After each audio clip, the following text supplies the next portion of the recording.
Oh shit! All right, I'm live. All right, we're gonna get right into it, man. Peace to everybody. We're gonna wait for some of y'all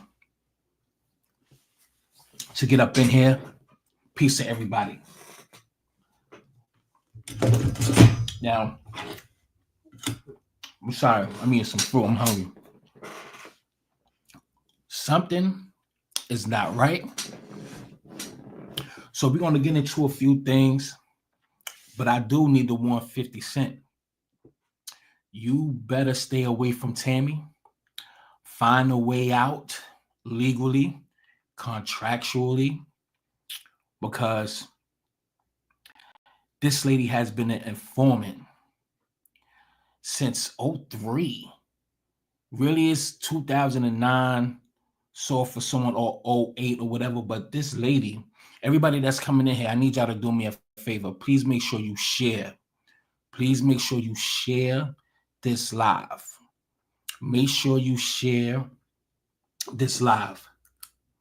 Make sure you share this live. It's going to be a nice little slow roast. I was going to have somebody come on the platform, but we'll see how this plays out during this conversation. With no further ado, shout out to Sean G. I'm just finally learning his name today. He did a interview with Cuffy today. Today, and he put it up. And during the end of the conversation, he just abruptly hangs up. So if you haven't seen it, we're going to get right into it. Only thing I'm asking y'all again, if you haven't hit the like button, please hit the like button and please share. All right? Thank you. Let's get right into it, man. Salute, fair use. Damn, I had it on it and I took it off. Here we go. Salute. And as far as you motherfuckers didn't have read the paperwork, if you did, ain't no way in hell you would have been saying that. What do you mean? What do you mean, C Black? What do you mean by that before I press play? What you mean? In his lies? Well, the reason why I put that in a title, because if you look under this video, you will see certain people probably feeling that way. This is not all, but I'll just say, when you do a title, I'm not gonna explain all that to you, but that don't mean that I feel that way, but it still make you question a little bit. And we're gonna get into the paperwork too. Let's go. I've read the motion. Fair use. And matter of fact, let me just do this. Respectfully, salute to you, King. The podcast was sold. Please make sure you subscribe, check it out, and all that good stuff. Let's get right into it, right? To suppress the wiretaps. You've watched me. I've done the whole thing, and my man's paperwork don't look good, Cuff. Oh, no doubt about it. No doubt about it. It's really now. He said. Now, I watched some of it last night. He did a video on how Meech was vindicated. Basically, he got his time reduced through something else, not basically this case. You know what I mean? Like he got the government legally went through the steps so he could get out a little bit early. And now, right now, you just hear him say that his paperwork is looking funny. So people was talking about that as well. But let's continue. Simple, Sean. In early 2013, Meech called me and told me, yo, homie, I got some good people. You know what I mean? Got some good people, got some good numbers. I can't rap right now. Tammy gonna hit you in a minute. An hour later, homie, Tammy called me and put me with the feds. It's really simple, homie. It's really, really simple, homie. This shit is not complicated, man. Okay, now, Cuff, when you say she put you with the feds, that mean now is Suarez down with the feds too, or you don't know? No, sir. No, sir. Suarez is straight up and down. Straight good. I need to interject on that because now it's like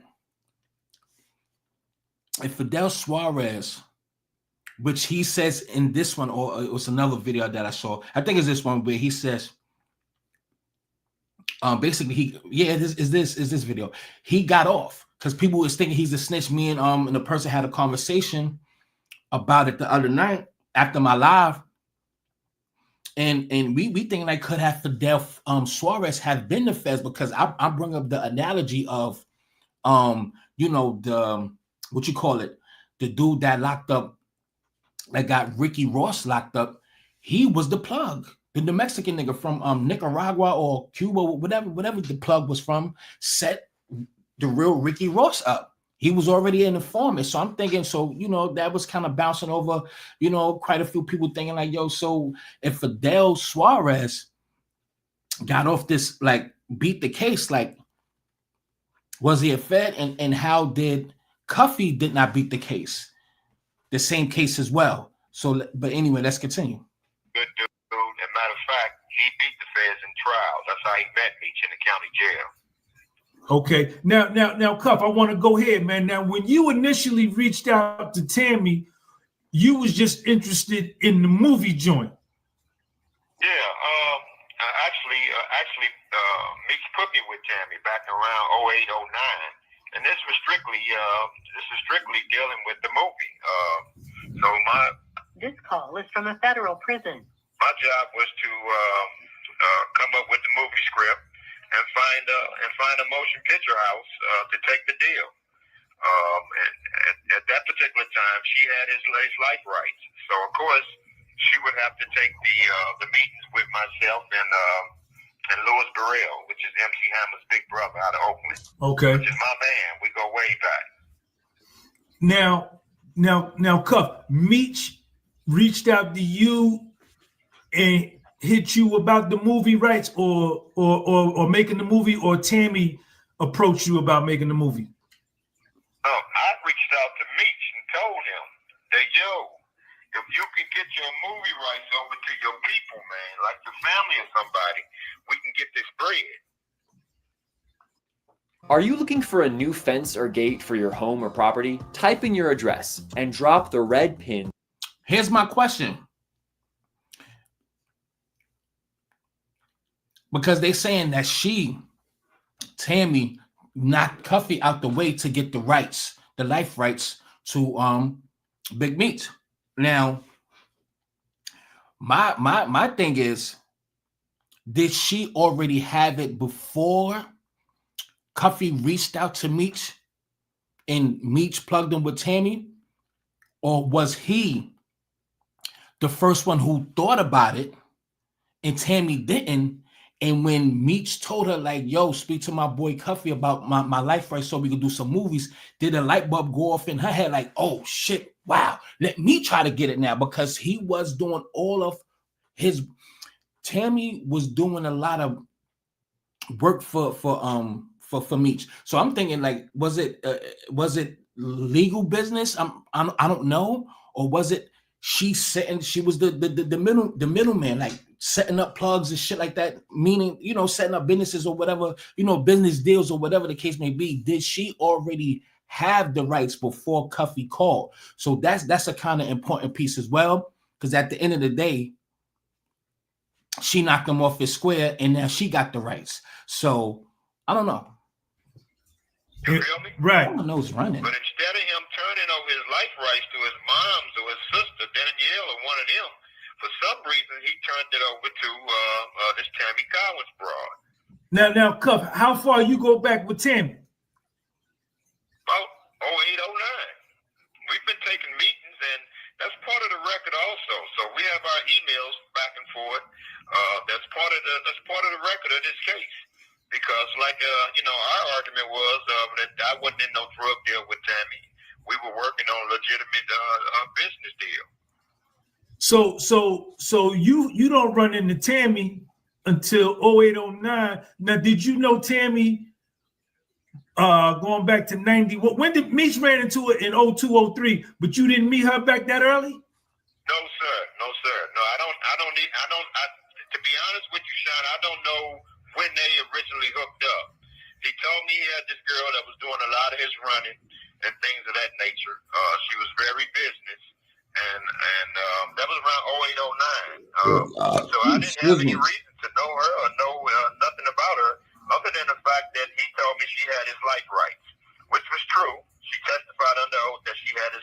All right, so she had it first. Now, Cuff, man, I know you spent a lot of money on them lawyers and that Frank's hearing. How much did you spend on legal fees altogether, man? About 150,000. Did you pay for all four of y'all's or just yours? Just mine. Okay, and then the other dudes, the Rush brothers and Gibbs, they handle their own. Of course they did. Okay, now, niggas is saying, Cuff, and that we talking about the comment section, niggas with fake profiles and whatnot, they don't matter, but they wondering like, are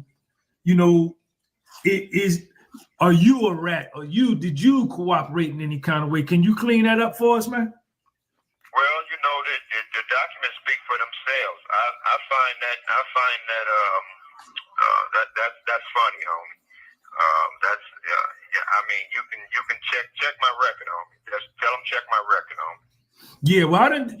Everybody I talked to from St. Louis, and you know my man Cav, man, from the Boogie. Ain't no doubt. Ain't no doubt. And yo, Kev told me this story, man. Me and him was in Morgantown together, and he told it to me back then. And then when 50 dropped the joint with the Instagram post, I called him back, and he was like, "Yo, Sean, they jammed my man Cuff up, a solid dude," and so that's the reason why I even got into the joint, man. Sean, niggas rock with me from Maine to Spain, my nigga. And when you mention my name, nigga, you talking about gold, nigga. You feel me? I hear you. Now, Cuff, you was the word that you put money in Meech's hand. He didn't put no money in your hand. Nigga, they ain't have nothing, homie. And when I talk to 50, you understand what I'm saying? One thing that we both agreed on that this nigga's ungrateful. You understand? No, this nigga ain't have nothing, man. I mean, he was doing a little bullshit hustle. But when we got him down to the loot, homie, I put the nigga hustle game on 10. When I let the nigga touch his first $1 million, the nigga cried, homie. You feel me? Now, Cuff, you ain't heard. When was the last time you spoke to him, man? The last time I. Now, this is a pivotal, critical point that he's about to make, far as the last time he spoke to Big Meech. And we're going to go back to the documents as well, that paperwork. But this will make you really understand that Big Meech, and I stand on it due to what I read in these transcripts, that he had to already know that Tammy was an informant. He had to already know.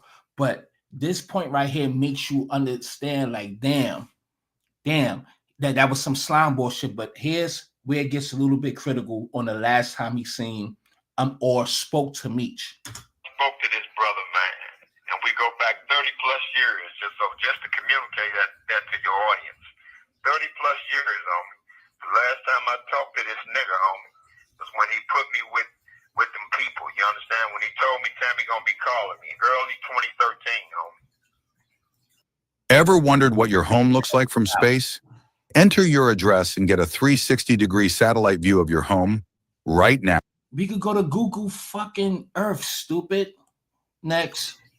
And then you reached out to him. And when did you find out Tammy was no good? At the Frank's hearing? No, as soon as the sting went down, I found out that she was no good. I didn't know his role. So immediately immediately after the sting, my attorney sent Meech correspondence saying, yo, Cuff need to holler at you. Your friend Tammy put him in a real bad jam with the police. I heard nothing back from him. My lawyers, he don't respond, period. And so we've been trying to contact this nigga all during the Frank's hearing and everything, homie. No response. So he done been all in your crib, know your daughter, know your family, know everybody. Everybody. I'd have been in.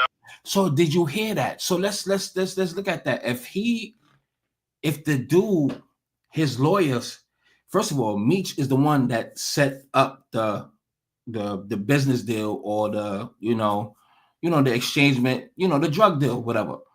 If you know that you set up this deal through Tammy and link Suarez and Gatlin aka Cuffy, together to make a play. And he gets pinched. And he sends his lawyers to speak to Big Meech and his correspondents to relate that message like, yo, your homegirl Tammy got me caught up in some shit. And he never responds, like never ever responds according to him. If he never responds, what does that tell you? That means he already knew Tammy was an informant. If Blue Da Vinci gave him that heads up, and that was the last, and then look at the ironic thing. According to Blue Da Vinci, the last time he spoke to Big Meech on the phone is when Big Meech mentioned Tammy. All the while, Blue already knew about Tammy, but he never said anything to Meech on a conversation because he was calling from the jail phone and everything is monitored and recorded. So once Big Meech finally mentioned her name, even though this on the jail call being recorded, Blue was like, yo, son, you ain't hear about Tammy, man? She got your name all fucked up out here. Next thing you know, that's the last conversation Blue ever had with Meech. So it's everything that have to do with Tammy and Meech. Some funny shit happens, and then he don't want to, and then he don't even speak to the niggas that he was getting money with. And I'm talking about Big Meech. So that's funny business right there. But let's continue. All in his crib. We moved to Atlanta together in the early 90s. Let me bring it back just in case y'all didn't get it. Meet correspondence. Bring it back. 30 plus years, homie. The last time I talked to this nigga, homie, was when he put me with them people. You understand? When he told me Tammy gonna be calling me early 2013, homie. And then you reached out to him. And when did you find out Tammy was no good? At the Franks hearing? No, as soon as the sting went down, I found out that she was no good. I didn't know his role. So immediately immediately after the sting, my attorney sent Meech correspondence saying, yo, Cuff need to holler at you. Your friend Tammy put him in a real bad jam with the police.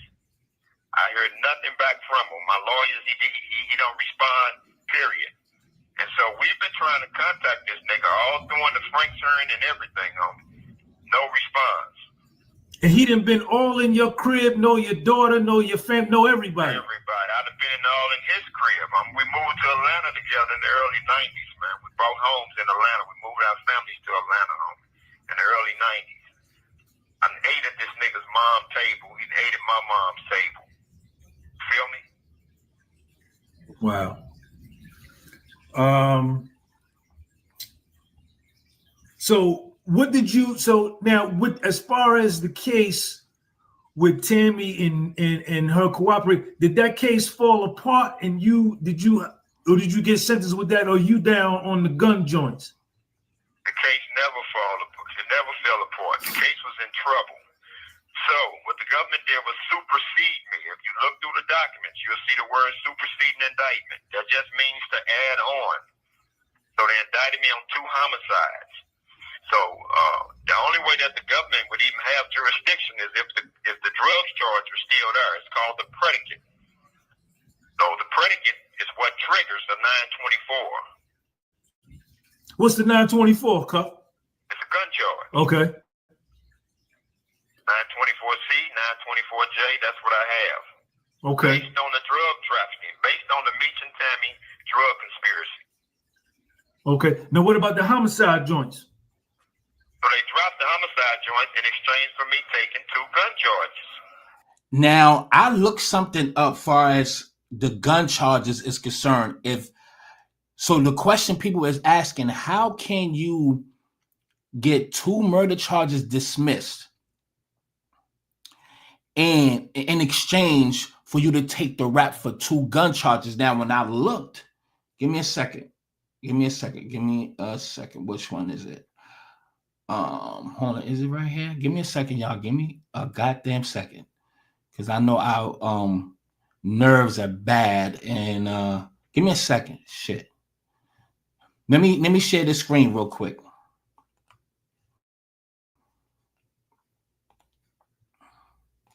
Now, I don't got all the paperwork. There's a lot of paperwork on Cuffy's case. and it stems from 04 to all the way to 19. To matter of fact, to 24 to 2024. So it's a lot, and you have to buy every document on Pacer. Everyone, it is going to say buy on Pacer. Some is public, like this one. Some is public, but not all of it. So I'm just letting you know. So this is this says from 2024, decided April 30th, 2024. Now let's read real quick though. The matter of this case, the matter comes before the court on Dion Gatlin motion to vacate, set aside, or correct sentence pursuant to The motion is a second or a successive motion within the meaning of that has been denied, and that has been denied certification by the United States Court of Appeals for the 8th Circuit as required by the Anti-Terrorism and Effective Death Penalty Act of 1996. As a result, the motion will be denied, and this case will be dismissed. Okay, now, on February 2019, petitioner pled guilty before the court to 5 counts, including charges of conspiracy to contribute and possesses with intent to distribute drugs, charges of attempt to possess with intent to distribute drugs, any charge of discharging a firearm resulting in the death. On May 24th, 2019, this court sentenced petitioner to the Bureau of Prisons for a total term of 324 months. Petitioner appealed his conviction and sentenced to the 8th Circuit Courts of Appeals, but the appeal was dismissed on March 9th, 2020. In accordance with the appeal waiver contained in the plea agreement, on January 25, 2023, petitioner filed his first motion to vacate pursuant arguing that his conviction for discharge of a firearm in furtherance of drug trafficking crime resulting in a death is no longer valid in light of the Supreme Court's decision.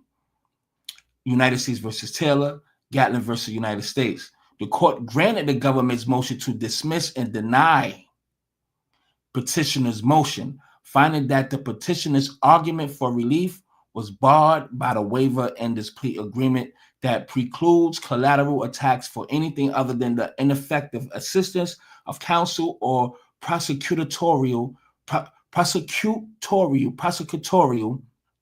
misconduct, and because Taylor does not apply to his case.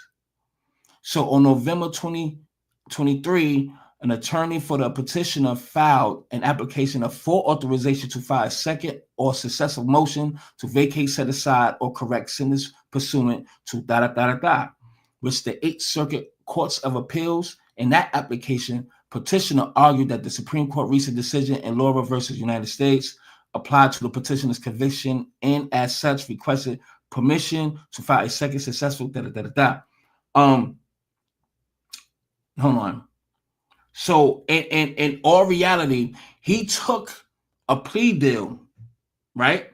So he did take a plea deal for that case, but he's saying that it got dropped, but he had to basically take the gun charges. So, but if the gun was in concert or the reason to cause somebody else's death, how can you just take the gun charge and they drop the murder charge when that's the gun that's supposed to have murdered somebody? Now, what if somebody else that was with you or in concert was the one that killed the person or whatever? Wouldn't you still be charged with the murder? So it's just kind of weird, but we're gonna keep it pushing. Everybody that's here, please share this live. If you haven't hit the like button, please hit the like button. Please share if you haven't. Please share if you haven't. That's the 924C and the 924J, yo. Let me ask you this, Cup. Do you think a lot did they have the wiretaps that they got based on Tammy and Meech putting you in touch with Tammy? Was there discussion on the wiretaps about the guns and the homicides and whatnot? Do you know? Not that I know of. Not that I know of. But he asked a great question. Let's hear it again. And Meech putting you in touch with Tammy. On the drug trafficking, based on the Meech and Tammy drug conspiracy. Okay. Now, what about the homicide joints?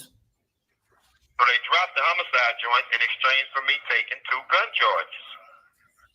That's the 924C and the 924J, yo. Let me ask you this, Cup. Do you think a lot did they have the wiretaps that they got based on Tammy and Meech putting you in touch with Tammy? Was there discussion on the wiretaps about the guns and the homicides and whatnot? Do you know? Not that I know of. Not that I know of. And that's the thing. If that's a part of the discovery, what's on the wiretaps, why wouldn't he know if they had that discussion or not? Here's where when you start asking these questions, where I'm not saying it gets a little funny, but somehow the phone call hangs up abruptly. And evidently he didn't call back. But let's continue. Because I was thinking that, they couldn't, the reason they didn't throw out the wiretaps, they said because they had probable cause, but it might have been some information on there. So if they throw all of the wiretaps out, you go home the next day. I go. All right, we lost them, y'all. We lost. So I don't know. Y'all let me know what y'all think about that. Like how did how the phone call abruptly just hangs up and and he doesn't call back. He does another live or how it was unscripted, but he got a shirt off and all that crazy stuff. Nothing. I'm not saying, you know what I mean, but I just didn't click on it and stuff. So maybe maybe I'll click on it on a later date, but I'm just not in the mood to look at another man's chest. Pause for the pauses. Nothing funny about it, but he could have put a shirt on. But let's continue. And I got some other videos, but let me go to the paperwork real quick though. Let's go to that real quick, right? Oh shit, it's on the other one. All right, let's go here, right? And last night I was doing this and I made so many what you call it, highlights and markers like you see right here. I didn't save it, but I'm glad that I wrote a lot of this stuff down so I could go right to it. So let's go to 7 evidence presented to the Franks hearing. 3 and 4. Let's go to 3 and 4 right real quick. 3 and 4. And I had all of this stuff marked up, like so I could go right to the line. And I took a lot of time last night and forgot to save this shit. And that's that was the issue. I forgot to save it, but I'm glad I wrote everything down though. Or on pages where to go to basically. All right, 3 and 4. Hold on. Give me a second, man. See, this is 3 and 4. Hold on.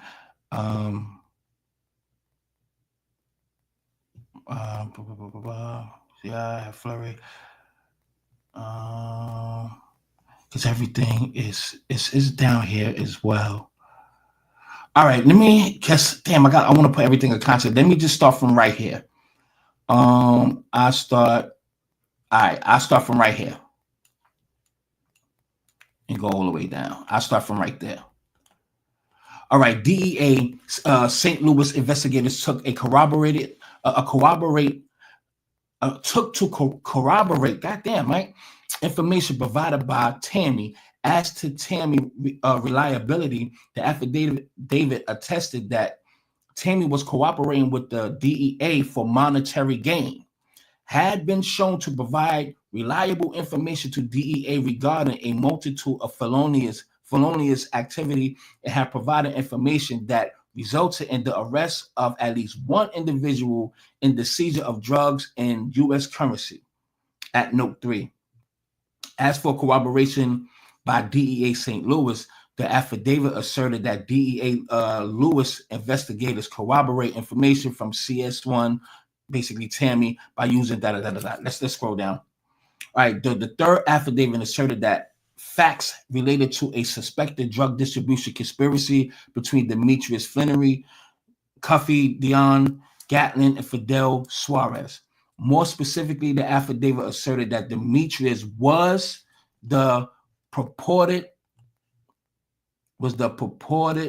national leader of the Black Mafia family drug traffic organization, has been sentenced to 30 years. The affidavit further asserts that based on the information, make sure I don't mess this one up again like I did. The affidavit asserted that based on the information previously known to DEA, St. Louis Dion Gatlin was a member of the St. Louis BMF. It was an associate of Flannery, had substantial ties to multiple BMF members, has been indicted. Now, affidavit asserted that based on the information and independent investigation by the St. Louis agents, Suarez owned and operated a truck company. Hold on. Okay. And wait a minute, because this is the one where she's supposed to have been saying that that she connected right through Meech. Okay. So we read through all this before.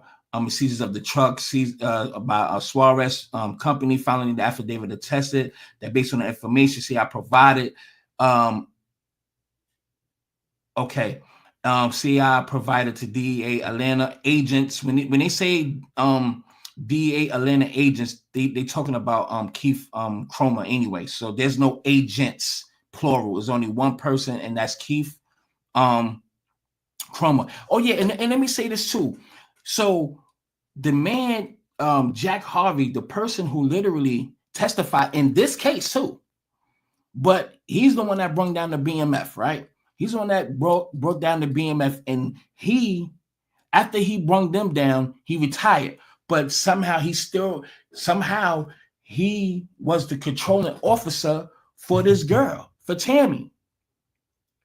So if he took down the BMF and he's her controlling DEA officer or agent, she was a plant from the whole time. From the word go, she was already a plant. So it questions how the Blue Da Vinci in her, like how did he meet her and what year it was? I think he met her way earlier than that, but she was around. He brought them around, BMF and all that shit, this, that, and the third. But my thing is, like, she was already sent from the word go. So it's a coincidence. It's not even a coincidence. Like, how the fuck that Jack Harvey is the one who brought down BMF, and he's the controller officer of Tammy Cowins, and she just happened to have dealt with Blue Da Vinci, and it just happened to move up in the ranks to do Meech's business deals or run-ins or whatever, or errands, whatever she had to do business-wise, and have the his life rights. Like, everybody been working with each other from the word go. So that right there, that's insane. That's why I'm saying 50 Cent, he better watch out. They probably, listen, man, niggas better watch out. Okay? She definitely need to watch out. And that's on page 9. She became an informant in 2009. Agent Harvey took down BMF, and she happens to be working for Harvey and got close to Meech. All right. That's when they say he was wait a minute. Page 13. Let me go to page 13. Give me a second, y'all.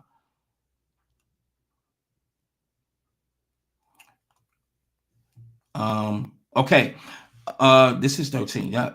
So at the eventuary hearings, Tammy denied that Flannery had any involvement in any drug trafficking activities, but Suarez and Gatlin, and denied that Tammy ever informed DEA agent that Flannery was involved. Tammy also denied that she ever informed agents that Meech directed Tammy to Gatlin and Suarez. However, this is an aspect of Tammy's testimony is not credible for at least 3 reasons.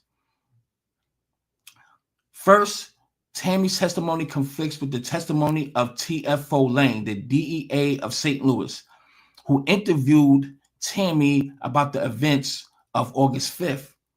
And Lane credibly testified that during his brief of Tammy on August 6, 2012, which is the next day from August 5th with the deal, that deal that happened and stuff like that. So the next day she was briefed by Detective Task Force. TFO stands for Task Force Officer.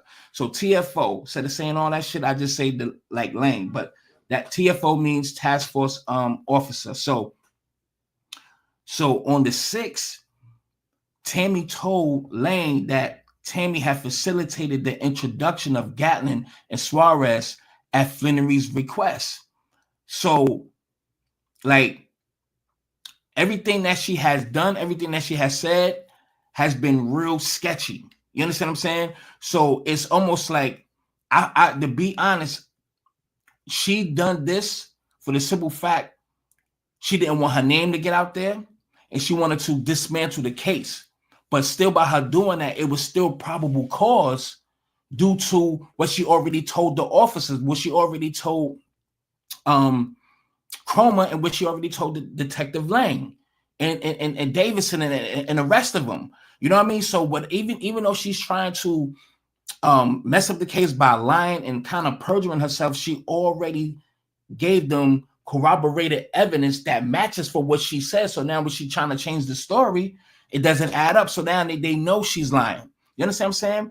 But let me see. Let me say this right here. So when Cuffy made that motion to expose who was the confidential informant in this case, because eventually that name, the CS1, was going to have to be revealed during the discovery. So in the Franks versus Delaware motion, right? So here it is. Separate motions to suppress wiretap evidence, right? So March 15, Tammy reviewed the electronic docket in the case and saw information contained in the defendant Cuffy suppression motion in response of submissions to the United States that Tammy believed will potentially allow people familiar with the circumstances to determine her identity. Long story short, all right, so she contacted her controlling DEA at that time, James Davison. Agent Davison testified at the evidentiary hearing that Tammy expressed concern that the motions filed in this case and the government's response to those motions contained specific detailed information that the CSI feared would reveal her identity or make it much easier for someone to figure out Tammy's identity. So those measures included contacting undersigned magistrate judge whose chambers referred to Tammy to they referred Tammy to the United States Attorney's Office, and driving several hours to Louisiana after learning about the court filing to attempt to see Big Meech to try to explain her position and try to deflect, so to even lie at the same time and try to deflect any accusations coming Tammy's way. Although it appears Tammy did not speak to Big Meech in Louisiana on March 6th, but Tammy's hearing testimony suggested when Tammy did finally speak with Big Meech, he advised her that he didn't want his name caught up in all of this mess. That alone, because he know he was going to get that paperwork too. Again, y'all know how people send kites through the jails, and people send those kites and messages and shit like that, and he could get those transcripts himself. He knew this girl all along. And by this time, she already had his life rights. By that time. And because Cuffy spoke to her in 2008 or 9, and he was trying to talk about the movie and all that, and coming to find out she already had his life rights. So since 2009, or maybe before that, she had that dude's life rights. And she's an informant. Her first controlling officer was Jack Harvey, who took down the BMF from the giddy up. This bitch is dangerous. Like, this bitch is literally too dangerous. And guess what? She's sitting on top like, fuck y'all niggas. You know what I'm saying? Some people feel like Meech did not snitch or he did not know or anything like that. He had to know because she went to visit him, and everything is in court documents that she is. To be honest, I think that Keith Cromer, Tammy Cowins, Jack Harvey, potentially Big Meech.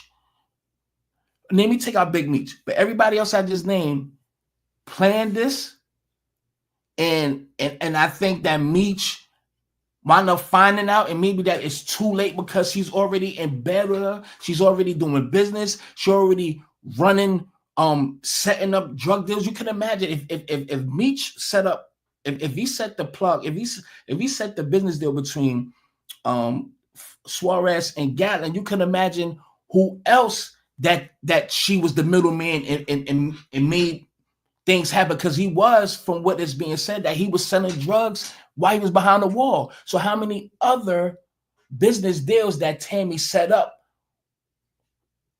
by the request of Big Meech? So it's crazy, and by him having that against him, maybe he got Gatlin set up, but he's not charged with it, and he still didn't come home early from it.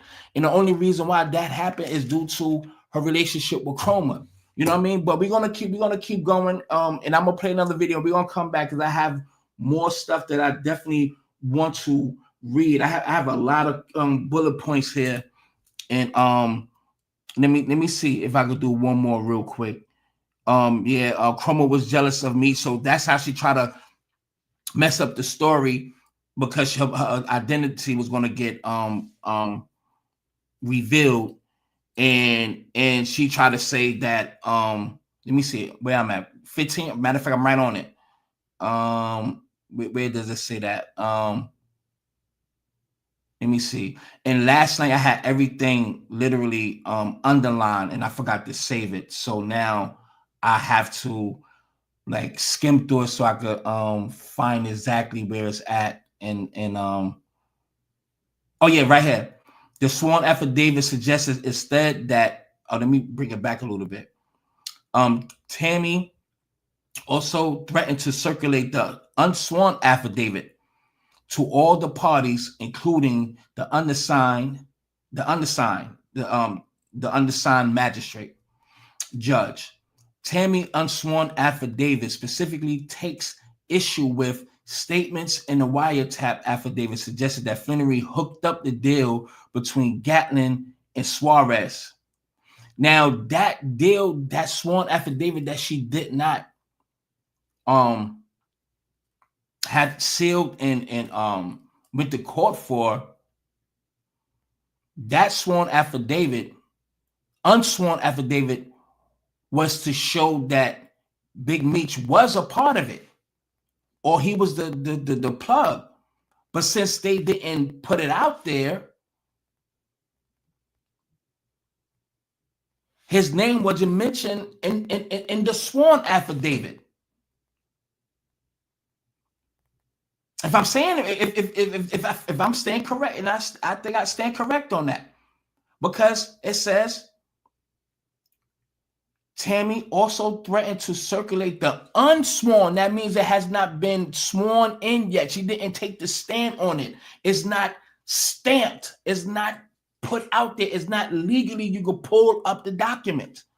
So she threatened to circulate the unsworn affidavit to all parties involved, including the undersigned magistrate, that Tammy's unsworn affidavit specifically takes issue with the statements in the wiretaps suggesting that Flannery hooked up the deal between Gatlin and Suarez. The unsworn affidavit suggests that instead, Agent Cromer implicated Flannery because he was jealous of Flannery's relationship. Hold up. I can't even see the chat. That's good because I don't want to get thrown off. Let me read that again because you know I've been dropped on my head as a little kid. So let me really read that again. She threatened to circulate the unsworn affidavit to all parties involved, including the undersigned magistrate judge. Tammy's unsworn affidavit specifically takes issue with the statements in the wiretap affidavit suggesting that Flannery hooked up the deal. She takes issue.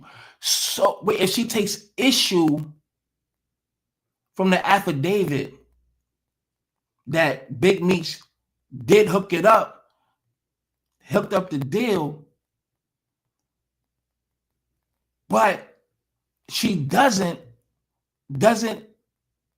Big Meech was the guy who hooked it up still stands from the sworn affidavit? I don't know. But the sworn affidavit suggested that Agent Cromer implicated Flannery because he was jealous of Flannery's relationship with Tammy. Let me read this part right here. The backdrop of the actual perceived threats to Tammy diminishes the credibility of Tammy's testimony and instead very strongly suggested that perhaps due to Tammy's personal and business relationship, as well as out of concerns of her own safety and the safety of Big Meech, had an incentive to attempt to distance Flannery from Suarez and Gatlin. But did she succeed with that? That's very questionable. But I want to go here, right? Bro, you just in denial. How the fuck everybody else know but Meech? I don't know what you're talking about. Meech was macking on that backs over the phone, knowing that she was hot. Why you think this is happening now? Meech wasn't fucking with that bitch when he came home, and now she mad. I mean, it could be that as well, too. It could be that because he had to distance himself from her, knowing that eventually this shit was going to come out, and she got mad, and y'all know what happened. But if he knew better, why would he go to 50? I mean, why would he go to Rick Ross knowing that's gonna? Yeah, he should know how 50 Cent is. You know what I'm saying? So it's crazy. Let's let me see how long I've been. 48 minutes. All right, let me go to this video here. Hold on 1 second. Hold on. Let me go all the way back. Hold on 1 second.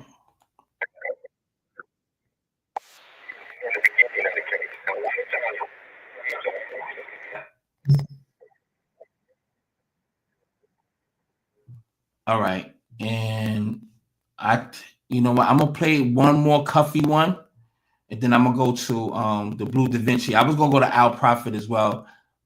All right. Now you just hating, huh?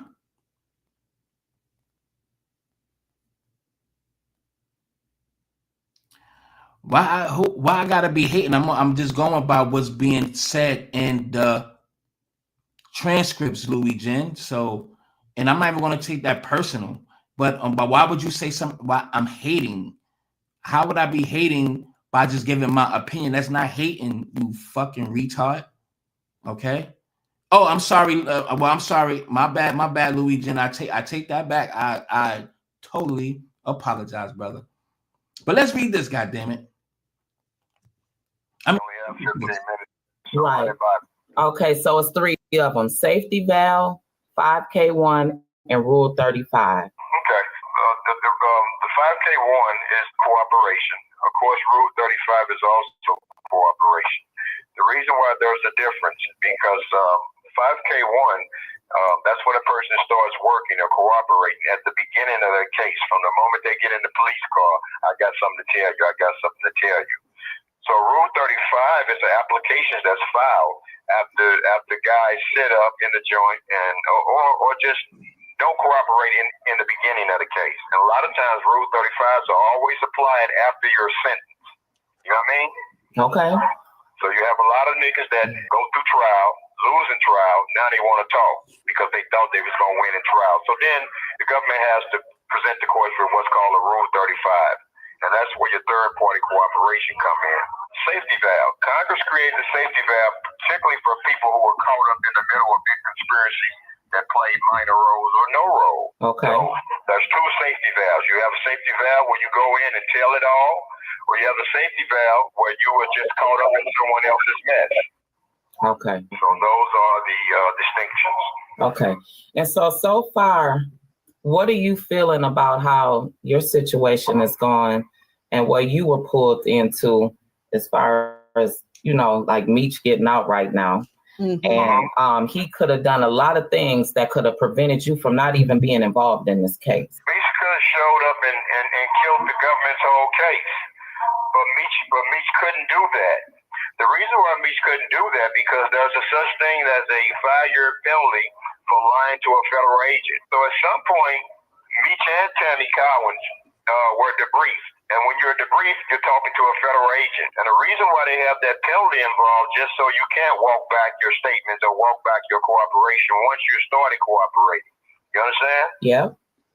So allegedly, Meech sent me a truckload of cocaine from jail through another party. So at some point, Meech was aware that there's a possibility that I can go to trial. And so Meech only concern, if you read the report and recommendation, that Flannery's only concern was that his name does not show up in the paperwork. Well, of course, the government couldn't give him ensure that. The only way they can ensure that happen is that Cuff don't go to trial. And so the government ensured him that with Cuff's lengthy record, he won't go to trial. What? Of course. Oh my God! Out of all. So to show you how things work, Tammy Cowins was caught fucking a federal agent, the lead agent, Special Agent Keith Cromer. So if you read the paperwork, you'll see that name also. I read that, yeah. And he was a black agent who started fucking Tammy. You feel me? Yeah. So another big coincidence, or I know it's not a coincidence, was Tammy's lead agent was the agent that brought the BMF indictment, Special Agent Jack Harvey. Okay. So what a coincidence, right? Right. The agent that put Meech away also was Tammy's handler at the DEA. You feel me? No. Wow. Yeah. Every so single. A lot of people don't know these facts. You know what I mean? And the thing is, the 5K1 docket or transcripts, some is saying that it's like not open to the public. So in the 5K1 is a person basically who's cooperating, like every time they meet up with an agent or officer or whatever the case may be, that they have something to say. They giving them information every time they meet, every time they speak, they are giving information. And the safety valve is basically if you were just caught up in the middle of it. And the Rule 35 is after the sentence and then now after you get sentenced to a lot of time, now you want to snitch, now you want to speak. So that's the Rule 35. So whatever he is not, and Meech is not in the category of safety valve. We don't even know if he's in the category of 5K1, but could he be a Rule 35? Because he'd been sentenced and he could have been the third party to cooperate. But still we have, or maybe I are unaware of, and if anything, the paperwork would have been out by now. So there's none to say that maybe he was. It does say in the transcripts, but not it's not, everything is not being revealed. A lot of stuff is closed. Like he said, that they need to open up his unsealed his case so everybody can be you know exposed. Now, if let me just ask y'all a question, a real question, real quick. Jack Harvey is the person who took down BMF. If Tammy is already in bed with him, Big Meech, literally in bed with Keith Cromer, and they set up, or it was mentioned, well, she mentioned to Task Force Officer Lang of St. Louis about the drug deal by the request of Big Meech. You don't think that the feds, the DEA, and the task force has approached Meech while he was in jail? Let's think about it. They already brung him down. He's already pled guilty and he's doing 30 years. Now he's already locked up. There's a drug deal between Fidel Suarez and Cuffy. The task force of St. Louis know about this truck full of kilos by the request of Big Meech, and no officer visited him or spoke to his lawyer and he was notified about that? You know damn well Meech was notified about that. It's common sense. Feds definitely approached that man while he was in jail. There's no way that they did not. Did they mention it in the goddamn transcripts? Absolutely not. And why is that? At least this transcript that we're looking at. Why they didn't mention that? Was he? Let me ask y'all a question. You don't have to go by what I say. I'm not trying to sway the jury. But press 1 if you believe that even though they knew, the police, the feds, the alphabet boys, they knew of this so-called drug deal, but that was directed by Meech from behind the walls. And she has cooperated and gave them wiretaps, phone calls, texts, conversations, emails, Do you think that the feds approached Meech while he was behind closed doors? Press 1 if you think so. Press 2 if you don't think so. I would like to understand that. Please let me know real quick. Okay now. Yo, sidebar. It is so cold in here. And y'all know, some of y'all see my apartment. I got a nice ass apartment. And I have central air. This is the second time this shit happened. Press 1 if you think the police went there. I don't know if y'all on special meds or something, but I would like to at least engage. I hopefully y'all not sitting here like y'all special, and sorry for even me speaking this way. Thank you. Somebody have enough cognitive skills to press 1 or 2 if you're fucking listening. Thank you for the engagement, peoples. Thank you. But anyway, I got my whole shit fucked up now. But it's cold this fucking. I'm gonna buy me a space heater. Because, nigga, there's no way. It seems like when it's cold, it's snowing, the situation is supposed to blow hot air. When it's not really cold outside, nigga, the heat, this shit is good. Nigga, this shit blowing cold air. I'm cold, son. Tomorrow, I am going to Dollar General. I'm getting me a space heater. So, this is the second time this shit happened. It ain't happening the third time, nigga. My toes, I'm cold. I'm cold, son. Everything is closed down, so it's cold. But anyway, thank you for the ones and all that shit. God damn it. Thank you. Oh, we all special, the helmet fucking crew, but god damn it, that's all I'm saying. So if we feel that police approached him while he was in jail, was there a deal made?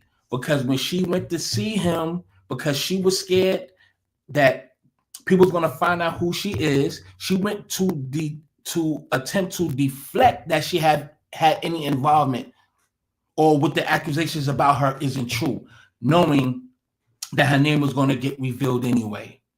You understand what I'm saying? So and then if you really look at it, her name still has not been revealed, but we know it's her. You think what I'm saying? Her name is still not revealed. She's still under CS1, but it falls right in pocket to who she already is because it says she got Big Meech's life rights. All that shit is in the document. So it takes two and two. We all know. I know I'm speaking to the choir, but it's her, pretty much.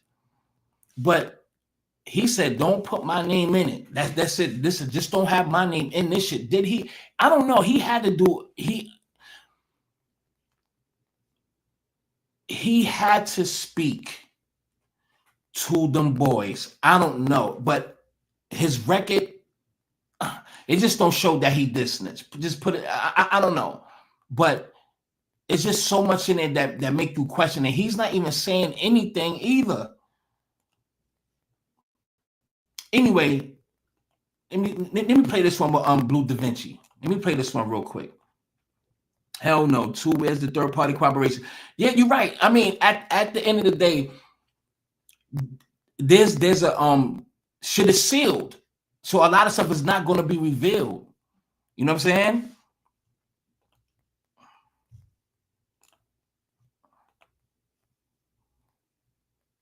And this is where he explained when he met Tammy as well too. Because if people know this, they know that I was in the movie Tupac. I played in that movie Tupac. I got killed did I get killed? No, I didn't get. Yeah, I got killed. I got stabbed by Chauncey from Menace to Society. You know what I'm saying? So when I was on set, my first day on set, LT Hutton called me to the production office. Okay, let me address that. It makes sense, but so we can't call him a rat, but you can't call him if so again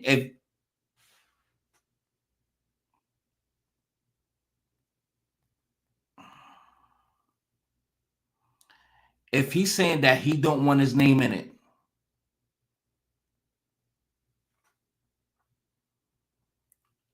what does that tell you?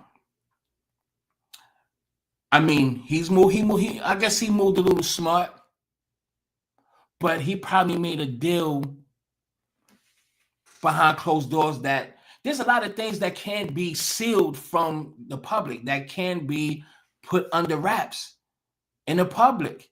I mean, from the public. I mean, it's possible, but he's dealing with a known rat, a known informant. You understand what I'm saying? And plus, he distanced himself from her. He did. But now she's going to come out with a documentary to expose them. And here's the thing that we need to understand. If she's been an informant all of that time, let's just say Meech didn't know. You know how much shit she got on that dude? Do you know how much she got on him? You know how many receipts? Let me just use that keyword. How many receipts that she have on Meech? Bars. And she's going to come out with a tell-all documentary or something like that? You know she got something on him. There's no way. Informants keep documentation. They keep receipts. And why would she, and here's the thing, and why would she tell Task Force Officer Lang about the drug deal anyway? Why would she put him in it anyway? So if this is the mob, right? If you bring somebody into the fold and they turn out to be a rat, what happens? What happens to the person who brung the rat inside of their circle? They die too, or they can't be trusted. They didn't vet that person well enough. So off with your head too. So I don't know, but any motherfucker. When I get to the production office, he like, man, I'm sorry to tell you, man, but we ain't gonna be doing the BMF movie. Yeah, that's the thing. And I'm like, damn, I'm thinking I'm gonna be into this shit because LT, my man, and he got his hands on. My last interjection, and that's why I am saying to 50 better be careful. It all boils down to, did he already know? Now, Cuffy said that he sent him, he had somebody give him the transcripts personally. So that's why he came out and said he's a rat. First, after he seen the picture with what's her name? And mind you, it was circling that he was snitching for some years by this man who you see on the screen. So it's not like 50 wasn't aware that maybe he was snitching. And what if he did run this by Tammy? Because she's the executive producer or CEO, whatever the motherfucker, executive producer, whatever, for the BMF series. Did he run that by Tammy? This is what I'm saying. What did 50 already know? We don't know. We all are outsiders looking in and speculating. But he's still dealing with her now. And how much information do Tammy got on him? He don't drink, no smoke. Maybe he's a shrewd businessman. Who knows what's going on behind the scenes? Nobody knows. But I know one thing: 50 is not a dumb nigga. So if we know he played chess and finding out who Tammy is, you know he is Uncle Murder. You better be easy, Uncle Murder. You be talking about murders in your motherfucking raps. That bitch probably got something on you that you don't even know about. Shut up, Uncle Murder. Lenny Grant, you better shut up. You don't know what Tammy got on y'all motherfuckers. And you shit. Desiree Perez been an informant for decades.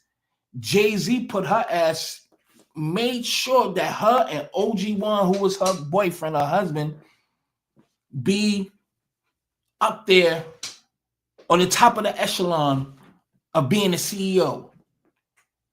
He knows I believe Jay-Z got approached and said, in order for this, that, and the third, look, I got a great proposition for you to clear things on my end. Because you know, and I say this in my raps, that I'm a drug dealer. I lost 92 bricks in front of 560 State Street, this, that, and the third. Listen, I make you president of Rock Nation. You know what I'm saying? I'm making the owner of a lot of these 40-40 clubs and surface on, this, that, and the third, put money in your pocket, boom. You know what I mean? I make you this, I put you here in exchange for my freedom and maybe help expose that allegedly that big distribution deal with Irv, Suge Knight, and Jay Prince is gonna go down. Some say Jay blew the whistle on that. You know what I mean? Because Dame said they came in, he was in a meeting, or they just finished having a meeting. The motherfucker was like, yo, Dame, the Fed's gonna this, that, and the third, tomorrow. So be prepared or whatever. Something gave him the heads up the day before the Feds ran up in the offices. So that means, what does that tell you too? If Dame Dash got the heads up, he got the warning the day before the Feds rushed up in there. Desiree Perez was around that whole time. Anyway, I don't want to get too fucking far, but let's listen. Goddamn it. On the movie, he like 50 Cent, you better be careful, homie. Because that bitch right there, Tammy, she is the common denominator, and that bitch is toxic. She is she's all about herself. Listen, man, she would eat you up and spit you out, man. I feel like she is the devil, son. The devil by all means. For real. That bitch right there. And she's probably still talking to Jack Harvey. I don't know if he passed away. She's probably still talking and giving information. She's probably still fucking crewing. And what I found out, the same dude, the same dude that she put in jail, Terry Wright, from what I heard, the same dude she put in jail that set up Terry Wright, I heard, and so I'm going to say allegedly, I don't know how true it is, that Tammy is still fucking with that dude, putting money on his books while he's in jail currently. You cannot trust that bitch. So it's crazy, man. I don't know how true it is, but that's exactly what I heard. But let's goddamn it continue. That shit crazy. Let's go. nah, man, there's some bullshit going on, and whatever it is, Meech, it's like, fuck LT, we running with 50. And I'm like, what? And he like, so, well, they were losing their life rights and Afeni Shakur. Do me a favor, everybody. Please do me a favor, everybody. Please share this live. It is not going to kill you. If you rock with your homie, please share in a lot of the content that I be talking about. And y'all know that YouTube have been shadow banning me for quite some time. It's been a minute. So so please do me that solid and share. It's not going to kill you, and it shouldn't. But thank you in fucking advance. Thank you. Before she passed, bless her soul, was threatening to take the life rights back and produce the movie on her own. So that's why they hurry up and rushed into the production on that Tupac movie. Like, didn't even know that the movie was getting filmed. And one day they just start saying, oh, we filming a Tupac movie. And then it just came out. It happened real quick because they had to rush it. Well, when they rushed it, the Jew that was at the table with him didn't have his $15 million to put in with the film company. So what did they have to do? They had to cut him out and they had to go find somebody else to put the movie in, to put the money in. But when they cut him out, Tammy and him and Morgan Creek, LT Hutton was already at the table trying to get the BMF shit done. So what they did was said, and don't got to worry about Morgan Creek. We gonna run with 50, because 50 had a deal with the Jew. Okay, so 50 and the Jew was partners. The Jew was trying to be partners with was partners again with LT Hutton and Morgan Creek.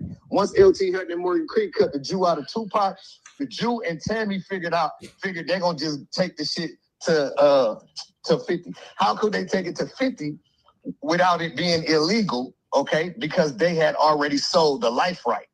Okay, this is how. Meech them motherfucking called and threatened.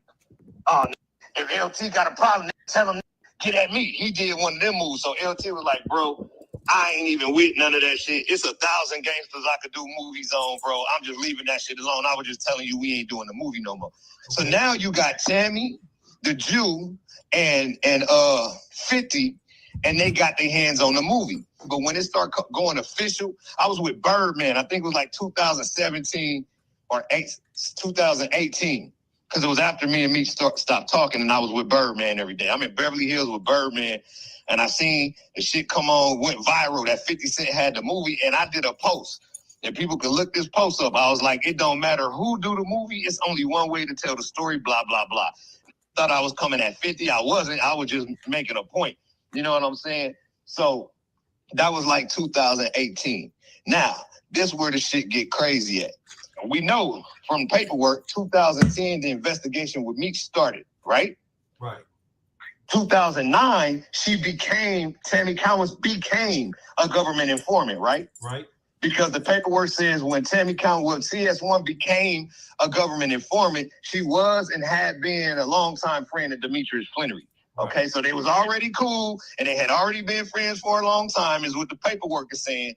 But it wasn't she wasn't no informant yet. She didn't become an informant until 2009. Some people be like, "Oh, Blue, they said that was your girl. She was a rat when she was your girl." No, the fuck she wasn't. She was regular. She didn't become an informant until 2009. I fucked with her in 2003. That's important. Barely a little bit of 2004. That's important. That was 5 6. Right, this is the timeline. So now look, boom, 2009, she signed up to do the first case with Terry White. Why does she do the first case with Terry White? Because she came to them people with that information to work Meech shit, but who she came to was Meech's controlling officer. See, this is the fine points that people don't look at. When you look at the person that was her controlling officer on the Terry White case, his name was Special Agent Jack Harvey, okay? Special Agent Jack Harvey is the fucking special agent that locked us all up, bro. He's the one that was on airplanes with us, following Meech around since 89 all through Atlanta and all that shit. Meech had been telling us about this boy because Meech knew that the man was on him, okay? So, Special Agent Jack Harvey jumps in for her, what's the name? They bam Terry White up. Now, mind you, Jack Harvey done got Meech 30 years. He done bam the BMF up, all of us. He gave us hard time. He had already lost his hair following Meech. Had red hair and ended up bald-headed when we all got in court. Okay, this is how long that this man was following Meech. He lost his hair. Now, boom. They knock off what's the name, and then they say, okay, shit, now we'll do this. Like, she telling the truth about me for what we got. And then in 2010, he retired, which being Special Agent Jack Harvey, and then a new task force a leader came in. Okay. So 2010, this shit with the Mexican started because Meech met the Mexican in jail. And they came up with what they, the little move that they was going to do. And once the Mexican got out, it's time to put the play together. So they got to search. When did Suarez get released from prison? Because whenever Suarez got released from prison, that's when the wheels start turning all the way. That's when they start linking. Suarez, acting like they trying to get Suarez to do some investments or some shit like that. But him and Meech had already hollered. So now when the bitch is in the car with the agent, and then she get on the line with Suarez get to kicking. Man, somebody want to buy some pills. And then the agent is sitting next to her in the car. He like, yeah, tell him yeah. And then that's how they engulfed into the shit. Okay. And then got it popping. So then once they, planned what they planned and did all that, she had all the phones hooked up. It took years for the shit to happen. And then once it happened, they snatched Cuff and all them up. She was fucking the agents. When it came out in court and they put her and the agent on the stand, and they discovered the infidelity, they had to throw that case out, bro. So that's why Meech didn't get out. If motherfuckers really pay attention, in 2018, it went viral on the internet that Demetrius Flannery was coming home. He was supposed to be coming home in like March of 2018. It was all over the internet. It was everywhere. People be acting like they don't remember this shit.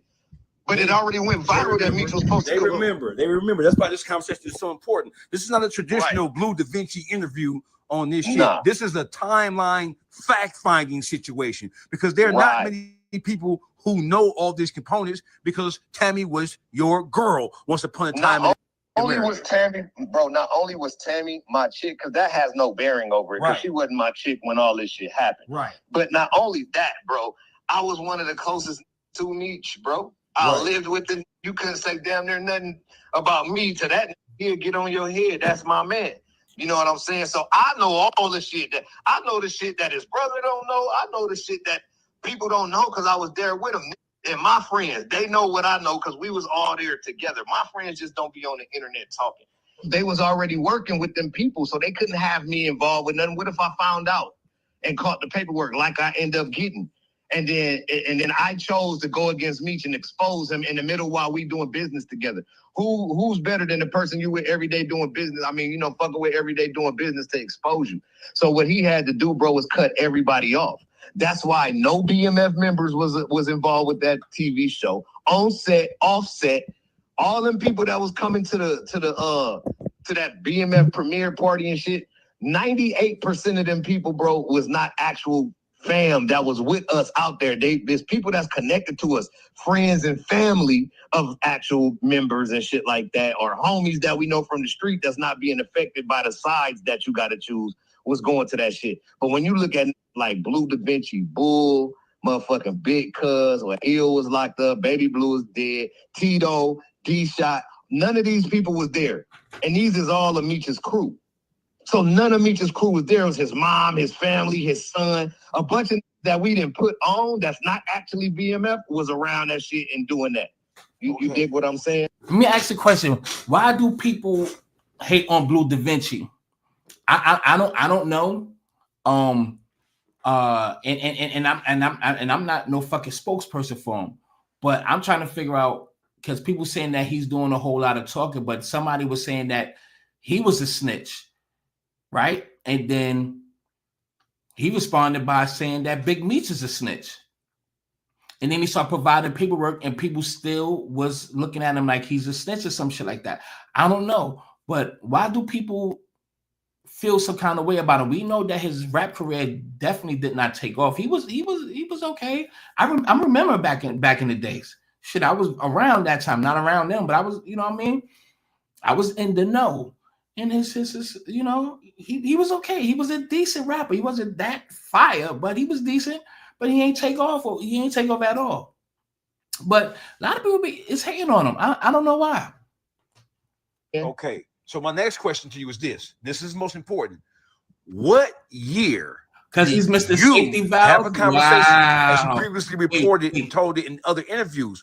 What year did wait? Because this interview is really good. So I'm gonna play it, and let me just say this: go to Rare Report. Hopefully, ain't no issue. But that's funny because Safety Valve me. Because he's caught up in he just caught up in something else. You know what I mean? Like he was just, he wanted them Safety Valve. That's what he said. Yo, that's funny, man. That he put him in that category and shit like that. You stupid, man. I'm just gonna leave that one right there. That's funny. Inform Big Meech that Tammy Cowins was a snitch. 2017. So in 2017, I was on the phone with dude. This is the last time I ever heard his voice personally. Okay. We on the phone, regular conversation, big homie, little homie shit. We just talking. And I have my man Tone with me over there, another dude. He from New York, he from BMF too. And he was like, man, ask me what's up with the TV show shit. And I was like, oh yeah, bro, what's up with that TV show shit? He like, oh, we doing it. He like 50 doing it. He like, y'all don't be saying shit to 50 get to had a, you know what I'm saying, bothered and don't do the shit. He like, but I gotta wait to holler at Tammy to see where we actually at with the paperwork. Listen to what he just said right there. Hey man, don't say that because want to fuck this shit up with 50, knowing because you say the wrong thing to 50, he cut everybody off. So if you already knew about this nigga,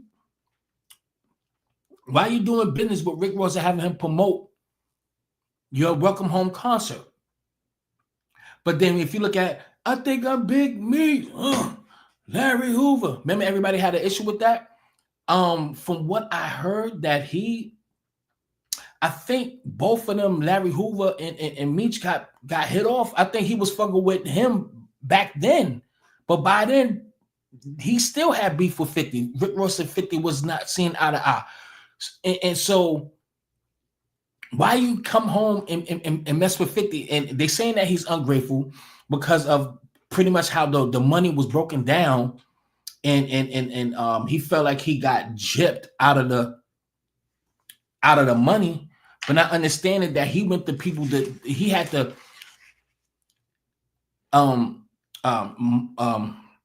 present your story to these people to invest and spend money and give the go ahead for the series. You know what I'm saying? And then one of his lawyers that Meech put up on his Instagram saying that he got $150 million to do the series this and the third. So how much did he? But nobody don't know exactly how much Big Meech West Southwest T got. But I'm pretty sure they got millions. They got millions. You have to understand about the props of the movie, the location of the movie, the lunch alone. Those are 20,000 a week. You gotta feed the people. You gotta feed all these actors. You gotta put gas in the car. You gotta sometimes to make the street look some kind of way. You gotta buy shit to make it look like a time period, or you know what I mean, like old signs on the door. So you're going back to the 80s. So you got to make the storefront look like the 80s. The inside, you got to change it up. All that takes money. All that takes time. And you know what I'm saying? So it's a lot of money. Did you sign a deal where you got money on the back end?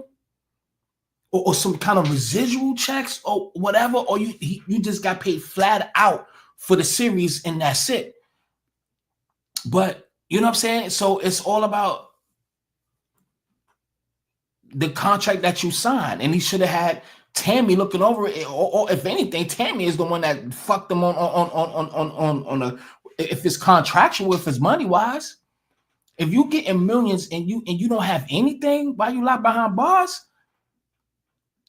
Like, what's the issue? Flip that money, flip the millions, flip it. Come to find out that his allegedly that Little Meech was taking care of him. 50 put some other shit up. I'm gonna show that too, but I'm gonna play this first.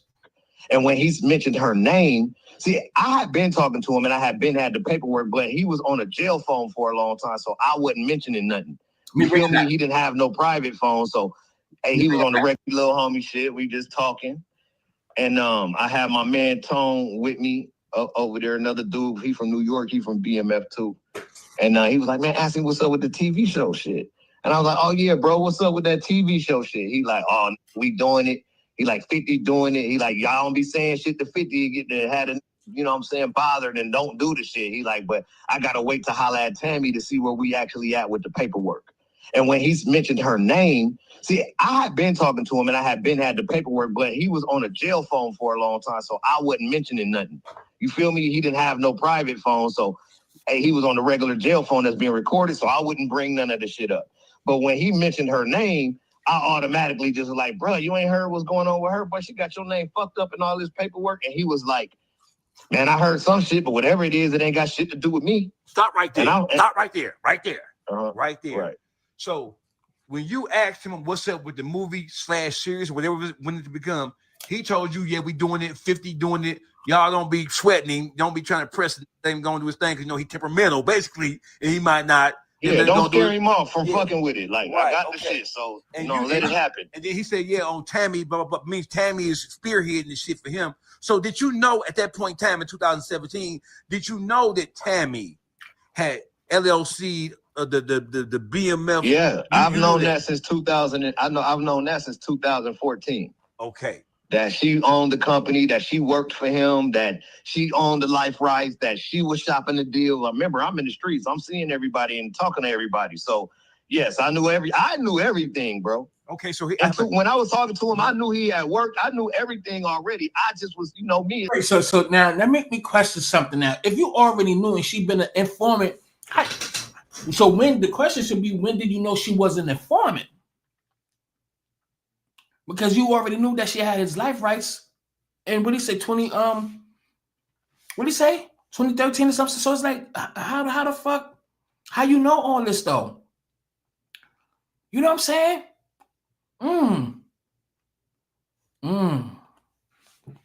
His chestnut checkers. I'm trying to play the shit, see how the shit playing out, see what's really going on. But I ain't finna go. I wanted them, bro. I want to have all the information before I make a move, bro. What year did she launch the conspiracy with the DEA agent to bang Cuffy? What year? 2010. 2010. The year after they gave Terry White the time. Oh. So 2010 is when they started the Big Meech investigation. Okay, so my next question is, but was Cuffy a beloved member of BMF? Magic, Cuffy's brother, was actually the beloved member of BMF. Now, Cuffy would have been a beloved member of BMF as well, but he was in prison. So while we was on the street doing all that shit, Cuff was in jail. Or right before he went to jail or whatever, Cuff got out. You see the picture with Cuff and Meech in the Rolls Royce. Right. So the Rolls Royce it was 2004, okay? Because that's when he had that Rolls Royce down here in Miami. 2004, Cuff was out. Okay, I don't know exactly what year he got out, but I know in 2004 he was around us. And of course, he's going to be considered to be BMF. Was he claiming BMF? No. I've never seen Cuff in my life say he's from BMF, ever. I don't think he'll say that shit to you. Okay, but in consideration, he's one of the first when Meech came up that was involved with getting that paper together.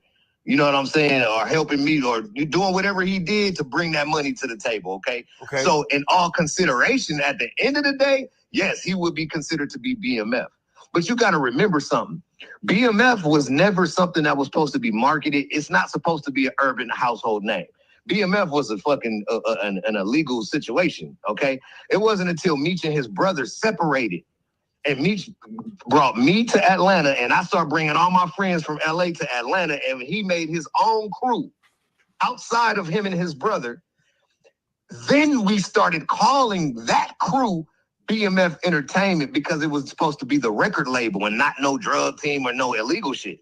So now my record label was BMF Entertainment. When I first signed to Meech and T, bro, their company was called Stomping Ground Entertainment. They was not promoting no BMF shit. Wasn't even supposed to know what BMF was, bro. This is the whole big thing. What was supposed to be marketed, bro, was Stomping Ground Entertainment. If you look in history and look at all my first shit with them, I had a record with Too Short called Addicted. It's on Stomping Ground Entertainment. Me, E40 and Ooey, we still here, still rolling the hood. If look at that, that wasn't BMF Entertainment. It was Stomping Ground Entertainment. That video with Fabulous in it, E40 in it. When you go back and look at my shit, that was Stomping Ground. There was no BMF. It was a BMF, but it was quiet as kept. Meech and all the older that he fucked with, he's like, yeah, we BMF, but shh, don't be saying nothing. We don't want people to know. Right. When it don't exist. It exists, but it don't exist. It exists, but it don't exist. Yes. Yes. But when them fell out, see, people was already hearing BMF because we was still moving around deep. When it was Meech and T together, we would be deep out spending money, still like the same shit. Not as big as it was when we did it, but at the beginning, they was still doing basically the same shit. So knew, oh, that's them BMF. But they was promoting Stomping Ground Entertainment. So that was kind of cutting from saying BMF. Like, that was quiet as kept, like a secret society. It wasn't until them separated. And we all in LA and Gardena. We had been in Atlanta for a minute, kicking ass, taking names. And we got popular in Atlanta, just Meech and us, without T and his side. And they started calling us Meechie's boys. Okay. Or Meechie and his boys. We didn't have a name at that time because we wasn't promoting the label no more because the label went defunct because the partners of the label separated. So we didn't have a label, but we was outside making noise. So one time we get back to Cali, Meech and made some big ass pot of spaghetti. We sitting around the table like mobsters. We talking shit, smoking weed. And Meech like, man, boo, you got to come up with the label. We're gonna have to start the label. You just gonna have to do it on your own. Don't put my name in it. People don't come fuck it up, but we got to come with something. And then my cousin Bull was like, shit, be saying that BMF shit, we might as well just run with BMF and throw it up like this, and made the sign, the gang sign with his fingers, okay? Right. That's how the shit came alive. And then Meech was like, all right, Blue, go get the shit done, go get it legal, don't put my name on this shit so we can have everything legal, and then we just gonna rock with the BMF shit. But it's going, and I was like, but it ain't gonna be Black Mafia Family that I'm doing, bro. It's gonna just be BMF Entertainment Incorporated, so we can leave the acronym up to imagination. My name is Barima McKnight. It can mean Barima McKnight Family. Meech was like, I'm Big Meech. It's gonna mean Big Meech Family. We was all laughing and shit. And then I went and did the label. And that's how our BMF Entertainment label officially started. Okay. We went back to Atlanta and turned it all the way up. Okay. That's where the BMF shit comes from. So Tammy Cowins, she started her own company in what year? BMF? What 2008. Year? 2008. Okay, what year they launched the plan again to knock Cuffy down? See, I believe that whole time, even when they knocked off Terry White, the intention wasn't to knock off Terry White. It was always to get Meech out. Okay, but I believe, now this is just from my belief of just looking at the string of events. I believe that when she went to Special Agent Jack Harvey wasn't going. He was like, man, Meech ain't finna do that. I've been following this for years. Hell nah, Meech ain't finna do that. No. And then you got to show me, y'all got to prove it. And then that's why Terry White got laid out. Yeah. She laid Terry White out because she had the information on him, and she's proven to the government that she's gonna be an informant and do what she gotta do. And once they did Terry White and they awarded her that money, they went right into the Big Meech shit. So whenever that was, when I talked to him about the shit, and they gave her $80,000. She got $80,000 for getting Terry White locked up. He mentioned it to me, and I said it to him. That's when he knew that I knew. But I've been new. I had the paperwork since 2014. Mm-hmm. Okay, the first paperwork I seen had Meech named a co-conspirator, bro. He was listed number one in the indictment. Number one in the indictment for who? Terry White? On the cuff? No, he never been on the case for Terry White, bro. Okay. That had nothing to do with Meech. Nothing at all. That was just her proving that she was going to do it for the government. Right. That's all Terry White was. It was just, all right, show us that you for real. All right, here go Terry White. Bam! Slammed his ass. Oh, shit, she for real. All right, then what you say about Meech now? Right. And then they went on with the Meech shit. Okay? I caught the paperwork in 14. So now I'm like, damn, but mind you, I'm still... When Meech wasn't in the hole, because you got to remember, this is the only I know in federal history that ain't stabbed no and been in the hole for 80% of his prison bid, bro. Go to the hole for a couple months and then be back on the yard, or you know what I'm saying, whatever. If they too bad, keep fighting, keep fucking up, they'll send you to another yard. Okay, maybe once You know what I'm saying? But you got to be a fucking gladiator, man. You got to be causing all the problems in the prison, bro, to get handled like that. So for a long time, we wasn't able to talk to him for long stints of time because they had him in the hole while this investigation was going. And then 17, though, is when he mentioned her name, is when I exposed that I knew about the paperwork. And once I exposed that I knew about the paperwork, he cut me off. Hey, if you live in one of these cities right here, why don't you own an apartment building? Seriously, let me show you a path. Do y'all want me to continue to play it? Press 1, please. So he never spoke to me again. So I had his son. Watch this. Hold on. Let me just land this part. Right. I had his son after I told him about that in 17. Lil Meech was still like my nephew at the time. So he would be coming to my house and shit after school sometime and shit, just kicking the G or whatever, right? So I called Mimi to my house. We call him Mimi. I called Mimi to my house. I'm like, look, bro, this paperwork. I went over it with him. I showed him what Tammy was saying. Whoa. So you telling me you showed Little Meech the paperwork? Little Meech, he was like 17 before he graduated high school. I knew through Meech's girl at the time, her name was Big Meech Wifey. And I knew that Lil Meech was finna go on a visit in like 3 weeks to go see his daddy. So I called him to my house to give him the paperwork. I texted the paperwork to his phone so he'd have it in his phone. And then I went through it with him and read out the important parts. I had him highlighted, read out the important parts. Like, look, this is what it's saying. This is going on. I just want to make sure your daddy know, even though I'm pretty sure he know. It's this far along in the case, his name all in this shit, he know. But I want to make sure, because I don't know for sure what he know, that your daddy know. Because at that time, I'm still pro Meech. This is my man. You feel me? So I'm on Meech's side at the time to a certain extent because the paperwork was reading like what everybody be trying to say. Oh, it was the girl that did it against Meech. It wasn't Meech, it was her. It was her. So I'm like, if it was her, let me make sure this no. So once I told Lil Meech that shit, bro, 3 weeks later, that went on the visit to his daddy. A week after that, I get the first call from Dewey from Detroit. And he like, hey, man, what's up with this Mimi, man? And Manissa, his sister, Meech's daughter.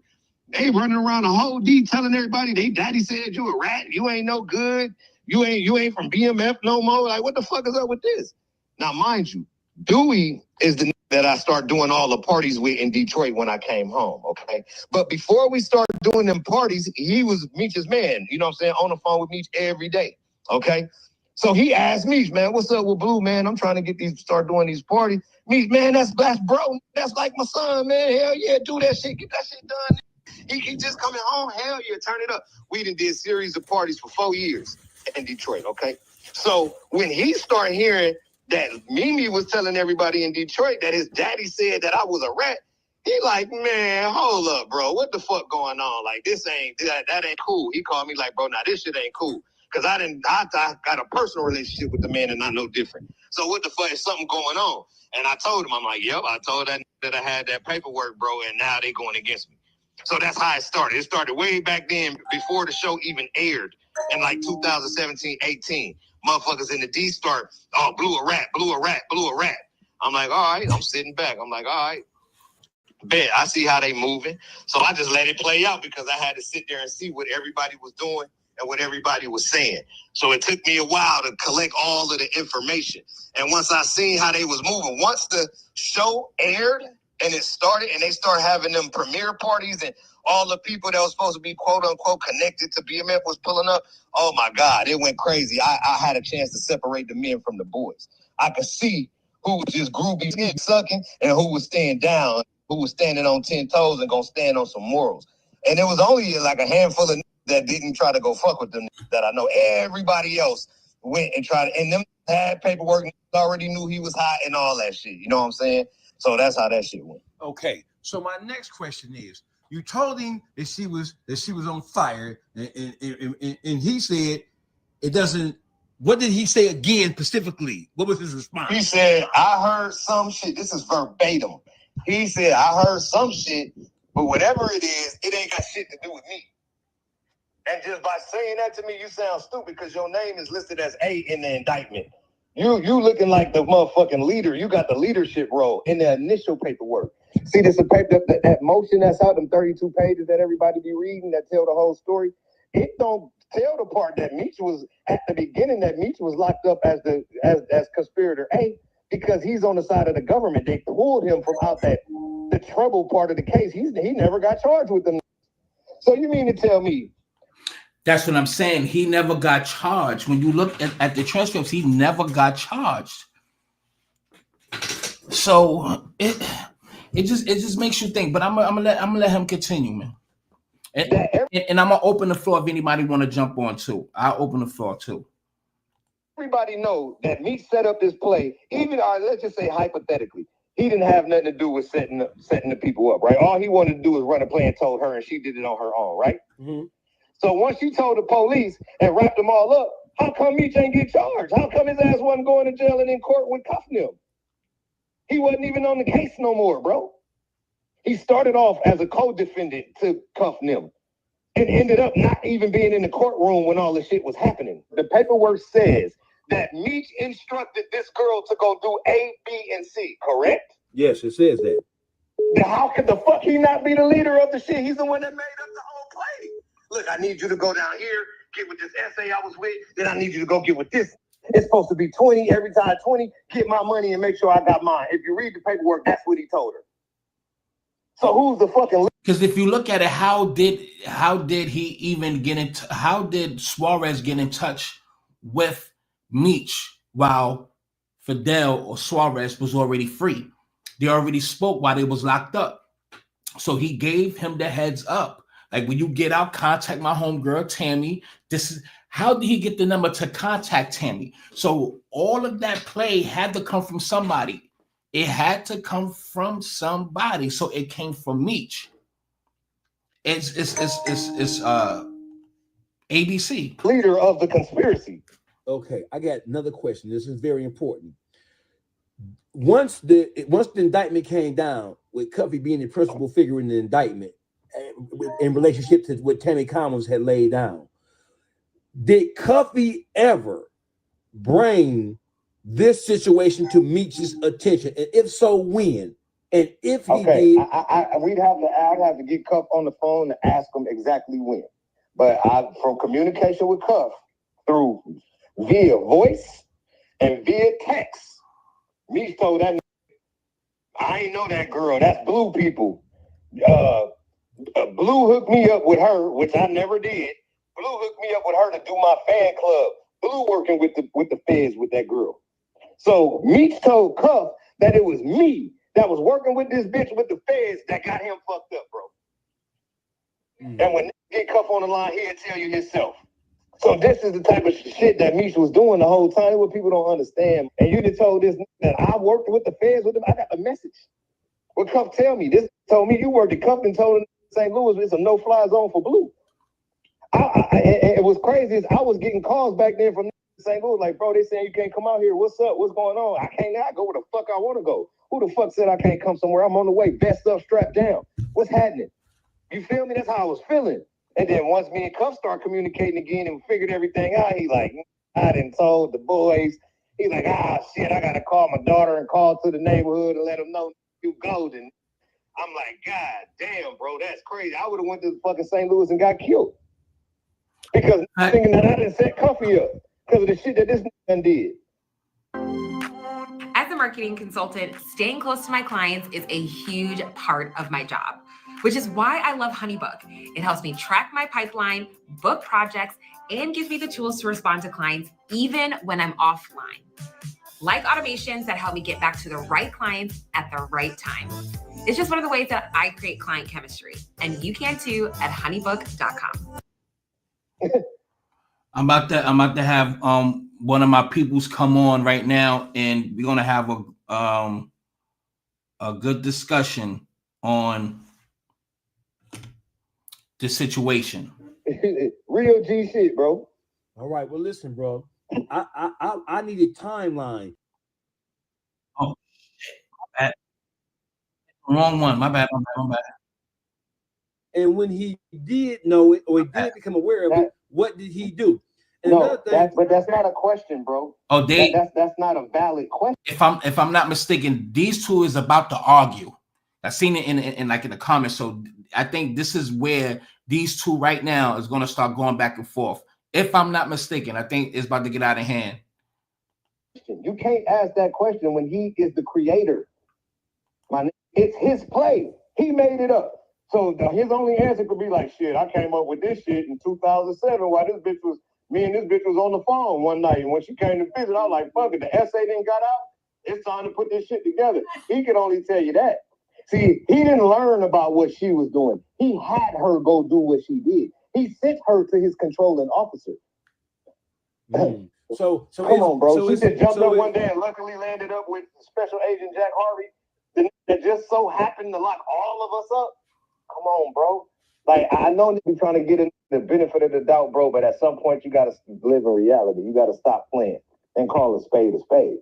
Then put his play together, just like a bunch of be doing in the feds to try to get out. I done seen when I was in prison that they hid the murder weapon and waited till they got locked up for some whole other shit. They had a girl go retrieve the murder weapon and take it to the people to get the time cut. So play all these kind of scandalous ass games. The thing about Meech is he had to try to do it and save face. He tried to do it to where nobody knew. Then he tried to use this bitch as a scapegoat, knowing that. And then once the shit came out and she tried to go to him like, bro, they everybody know, people was knowing, he gonna try to tell her, leave my name out that shit. When he said that, the investigation had already been going on for some years, bro, for a couple years. I don't know all what they had going on, but it was a lot. And it had lasted for a long time, and it was quiet as kept. Nobody knew it. This was shopping a whole movie deal, but the movie deal was saying keep anybody that's actually associated with BMF away from the whole production. So that's why nobody never seen on set with 50 and Lil Meech. It wasn't no bull. Even if Meech had a beef with me, he ain't had no beef with Bull. He ain't had no beef with Big Cuz. He ain't had no beef with D-Shot. He ain't had no beef with Tito. He ain't had no beef with none of these that was out and on the street. Why none of these was on set? Because he couldn't afford to chance it. That if one of these real knew what was going on, and blow the whole shit up from the inside, so he kept everybody out. So do you think that 50 Cent really launched this attack against Meech because he was mad about 50 Cent making the video with Rick Ross, taking a picture and calling him the biggest? You think that's really what set 50 off? No, I think that is a part of it that fuels the fire. But no.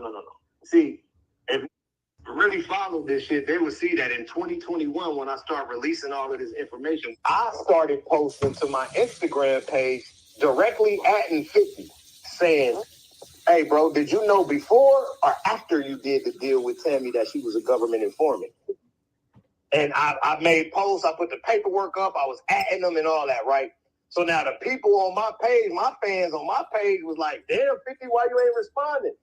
You had all that shit to say to Jeezy, because this was a little while after. Remember, he was coming at Jeezy when he was talking about the shit, and he was like, yeah, Jeezy, me say he want his money, and all of this shit he was talking about, right? Right. Right after that was happening, and I was making my post, the people on my page was like, yeah, Phil, what's up? Why you ain't responding back to Blue? Like, damn, like, what's going on? Like, you feel me?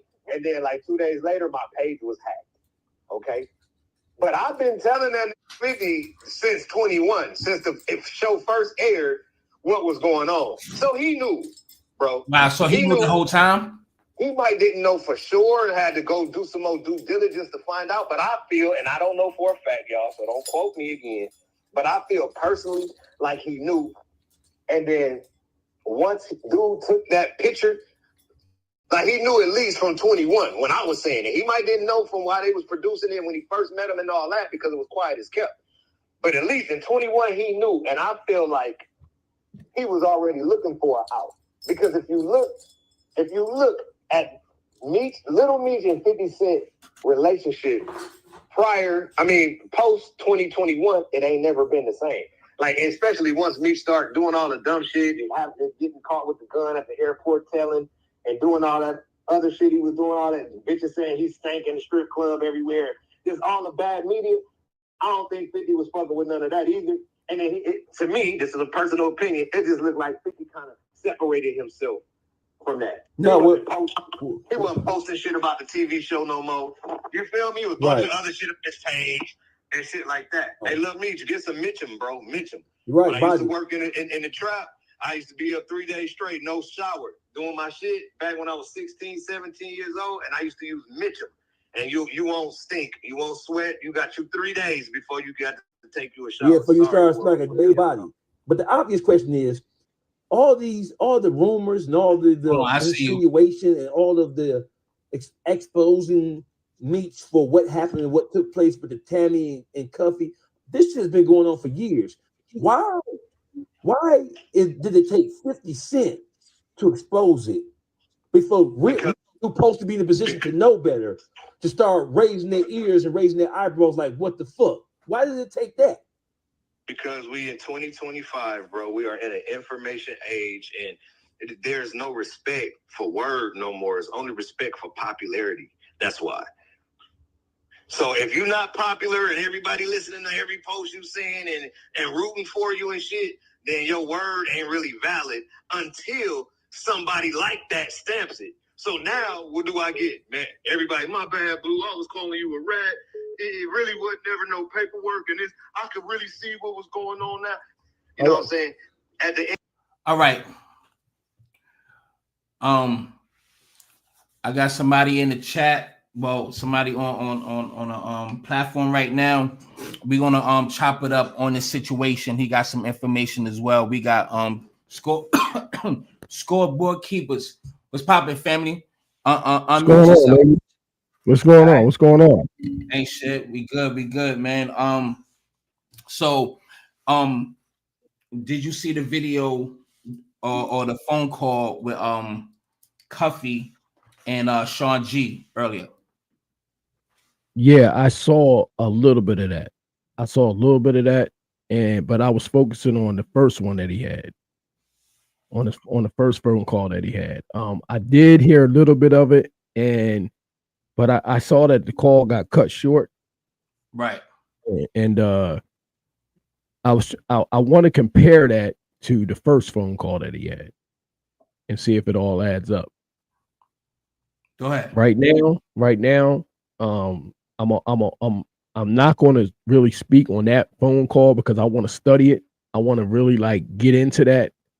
And I saw another video of Sean G saying that he couldn't ask him all the questions that he really wanted to ask him because he wasn't prepared for the phone call. I don't know if you saw that. That came out about, I would say like 40, 45, maybe an hour ago. Is that the one when he got his shirt off? Yeah. You saw that? No, I didn't. Yeah. He had his shirt off. He was saying that the phone call, it was previously recorded or something like that. And he had spoken with his daughter. He had spoken with Cuff's daughter. And Cuff's daughter told him that he would call. But then he saw that he got a call from a prison. He wasn't even prepared for it. And I guess he was trying to, his phone was cracked and he wanted to put it on Bluetooth. And I think it went past the 15 minutes. So he really couldn't ask him everything that he wanted to ask him. So all the important questions really wasn't in there. Right. Really wasn't in there.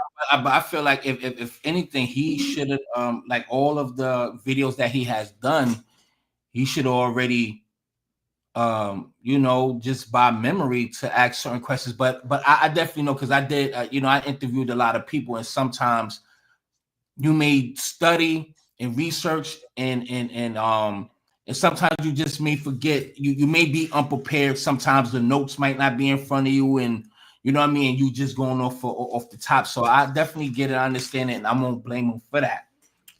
But overall, what's your thoughts about this situation? Because we had a conversation after my last live, and we had a good conversation off the record. So go ahead and tell the people what's your thoughts on this stuff. Wait. Before I ask you that, there's a video that he did, Sean G, when he put out that Big Meech was cleared by the government, something like that. And then now when he do the interview with Cuffy, he says that the Meech's paperwork looking funny. So that kind of threw me off a little bit as well. So either whatever. But go ahead. Overall, what's your thoughts about this situation? Okay, I'm definitely thrown off with the same thing you're thrown off. I did hear that. He said Big Meech's paperwork was funny. Of everything that I've seen him read or heard him read, and I haven't heard anything funny about Big Meech. The things I've read, I haven't seen anything funny about Big Meech. Explain. Now, well, number one, if you're from the streets and you've been in the streets a little bit, you know that before you can put a label on somebody, that there's always something in that paperwork that we're looking for. If we're gonna check, if you got that name on your jacket, it got to be some hardcore proof. You got to have either 5K1, you got to at least have a statement, you got to have an affidavit, or you have to have taken that stand and pointed the finger at somebody. It can't be I heard, it can't be he said, it can't be she said. Not in a federal case. In a federal case, not when you're dealing with known liars, habitual offenders. In this case, there's habitual offenders. And when I say habitual offenders, I'm talking about they've been lying the entire time in this case. From the rip, they came out to be liars. All the way to the point where the very person that you are having an issue with, you filed a motion against this individual for the reasons that we all believe that he's lying on Big Meech. I read this paperwork from the beginning to the end. And I found out that when I was reading it and they were referring to DEA Atlanta, I thought they was talking about maybe at least 10 people. I thought. Only until one I got person. to the, and yes, exclusively, they were talking about one person, right? And the other person is an informant. So before anybody can put that on my jacket, that I'm a rat, please give me the benefit of the doubt. Okay, give me the benefit of the doubt. Let me hear the entire matter. I found this today when I was thinking about this case. I said, if something really strange, right? If Big Meech is a informant and Big Meech told, I don't know who his attorney is. When I say he, I mean Cuffy and those other defendants. I don't know who their attorney is, but I would have immediately told my attorney to subpoena him, not send him certified mail. He mentioned that when he found out that Meech's name was in the paperwork, he sent him certified mail. Why would you send somebody certified mail who's implicated in a federal case? If he's a informant, they said that he was a third party informant. This is the rumor. This is the allegation.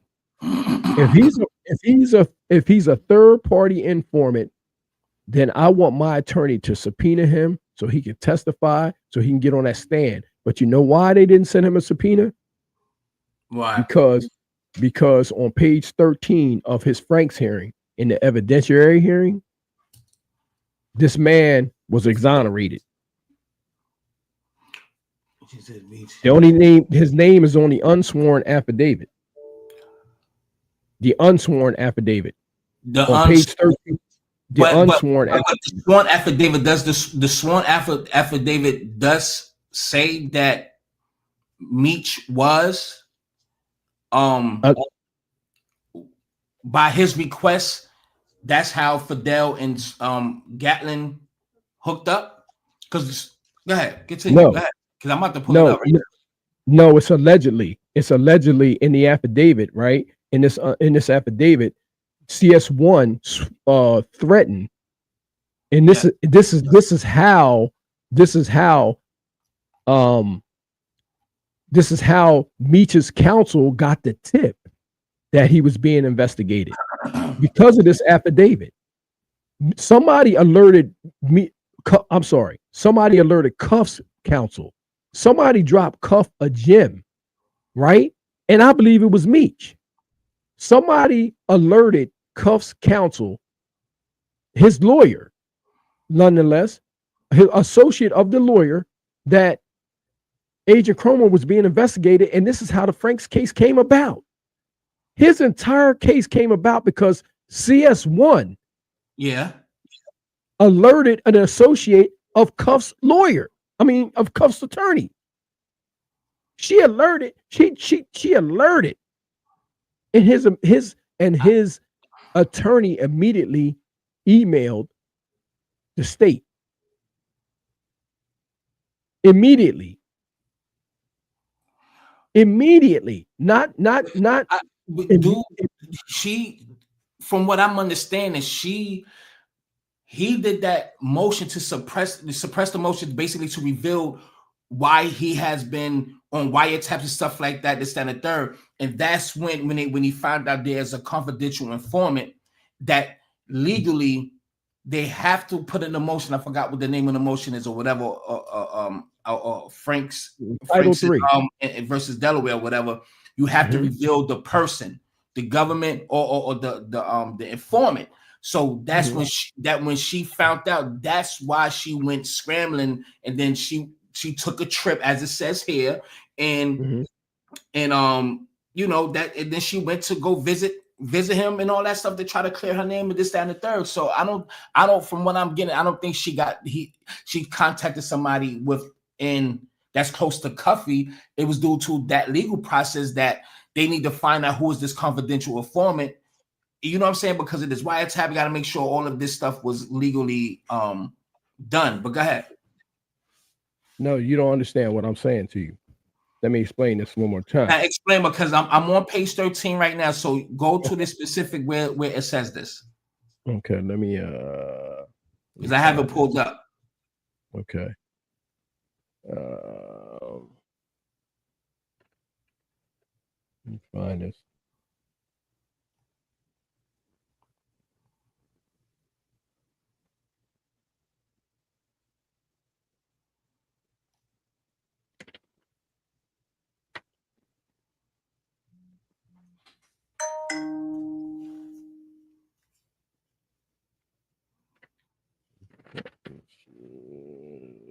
Right. Let me see.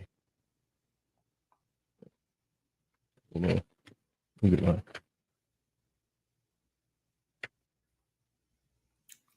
Shit. All right, damn. But I hit it back in a minute. But yeah. So I don't basically when it comes down to that part, let me just read what's on page 13. Let me, because I want to put everything in context. I want to see. See. All right, page. Let me start at page 11. So, CSI relationship with Flannery, this, that, and the third. When Tammy became an informant, Tammy was and had been a longtime friend and associate of Demetrius Flannery. Specifically, Tammy held Flannery's power of attorney and life rights with creative control, i.e., the right to tell and presumably sell Big Meech's life story for profit. Those rights, by Tammy estimation, could be worth as much as $1 million. Both Agent Harvey and Agent Cromer were aware of Tammy's relationship with Flannery. That alone is insane. And Agent, Harvey took down the BMF, and they already aware. So if they already aware of him, she dealing with Flannery, with Big Meech, and he's her controlling agent or officer. She's putting them in the midst of to bring them down and set this shit up. You know what I mean? It's a no-brainer that she is an asset for the government from the word go. And Tammy testified that Big Meech was very well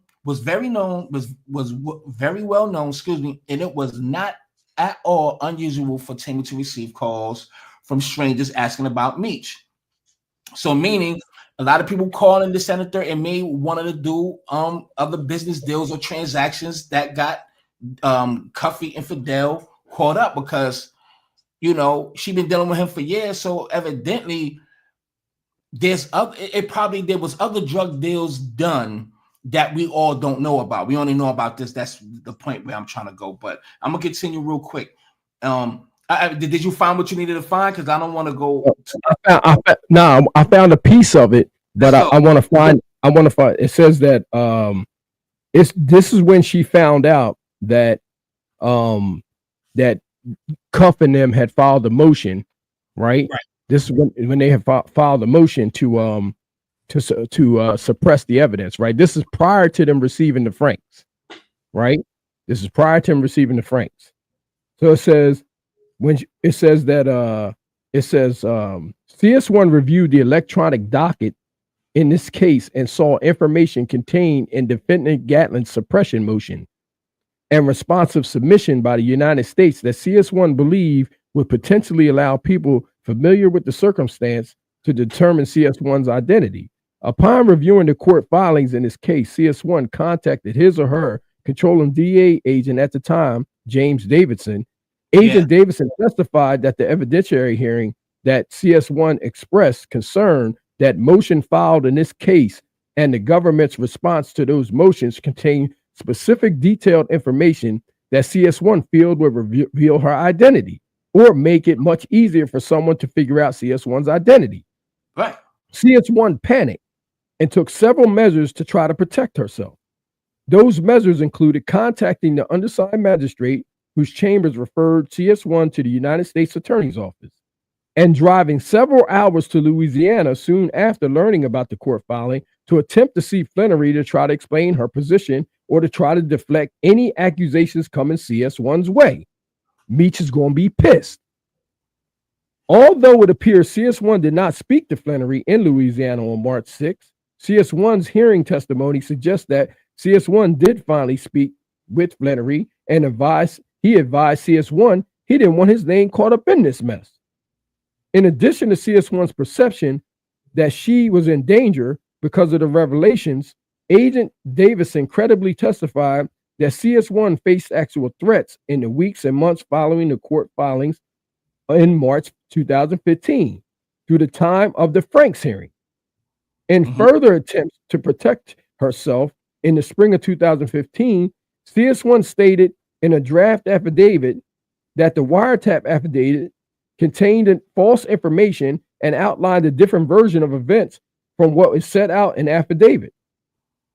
CS1 never signed the draft affidavit or swore to it, but CS1 relayed some of the information in the sworn affidavit to Gatlin's former counsel, DEA agents, and prosecutors from the U.S. Attorney's Office in St. Louis. CS1 also threatened to circulate the unsworn affidavit to all parties involved, including the undersigned.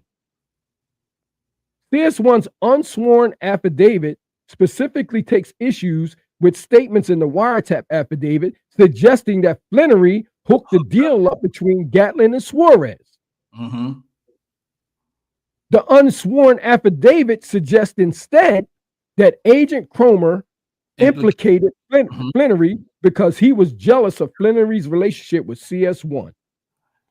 Now could that be after the fact of she's about to get exposed, and then now she's saying stuff about an unsworn document that the documents were not filed under seal and have since been ordered sealed. So, well, all right, but what? This is pre-Franks. This is pre-Franks. They filed a motion, but they don't have their Franks yet. I'm trying to find the one. I'm still looking for it. I'm trying to find the one where the tip that she gave out was to Cuff's associate of Cuff's lawyer. And that's when he went to file the Franks. I'm looking for that right now. Because there's so many pages in here, but hold on. This said, CS, I never signed the draft affidavit or swore it by Tammy relayed some of the information in the sworn affidavit to Gatlin's former counsel, DEA agents. Well, Gatlin's former counsel. No, but that's not the part that I'm looking for. It's a one that's very specific where the attorney goes from there and files the Franks. This is when the Franks was granted. Well, this is when they got the Franks hearing. I think that's around page 20. No, page 22. St. Louis had knowledge of BMF and Cuffy. Page 27. Cuffy didn't prove false statements by CSI and agents to have probable cause. So that's around. If you're talking about the hearing, I think that's around 20 in the 20s somewhere. A motion to suppress surveillance based on the Franks versus Delaware. Are you talking about around there? If you could go on page 23. And no, it specifically says the what I'm talking about specifically says that CS1 contacted an associate of former counsel of Cuffy, and this is when he sent the email to the judge. He got right at him.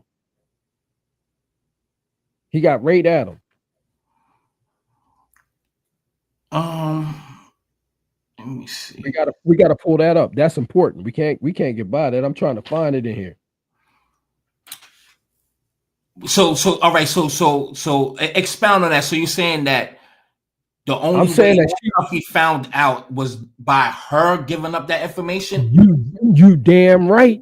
But damn right. But she got scared because Cuffy was filing a motion. So all right. So if she's telling, if she gave the person to give Cuffy the heads up, and knowing what he's facing and the charges that he have against him, why wouldn't she think that he won't push for a motion to suppress the evidence to expose who was the confidential informant?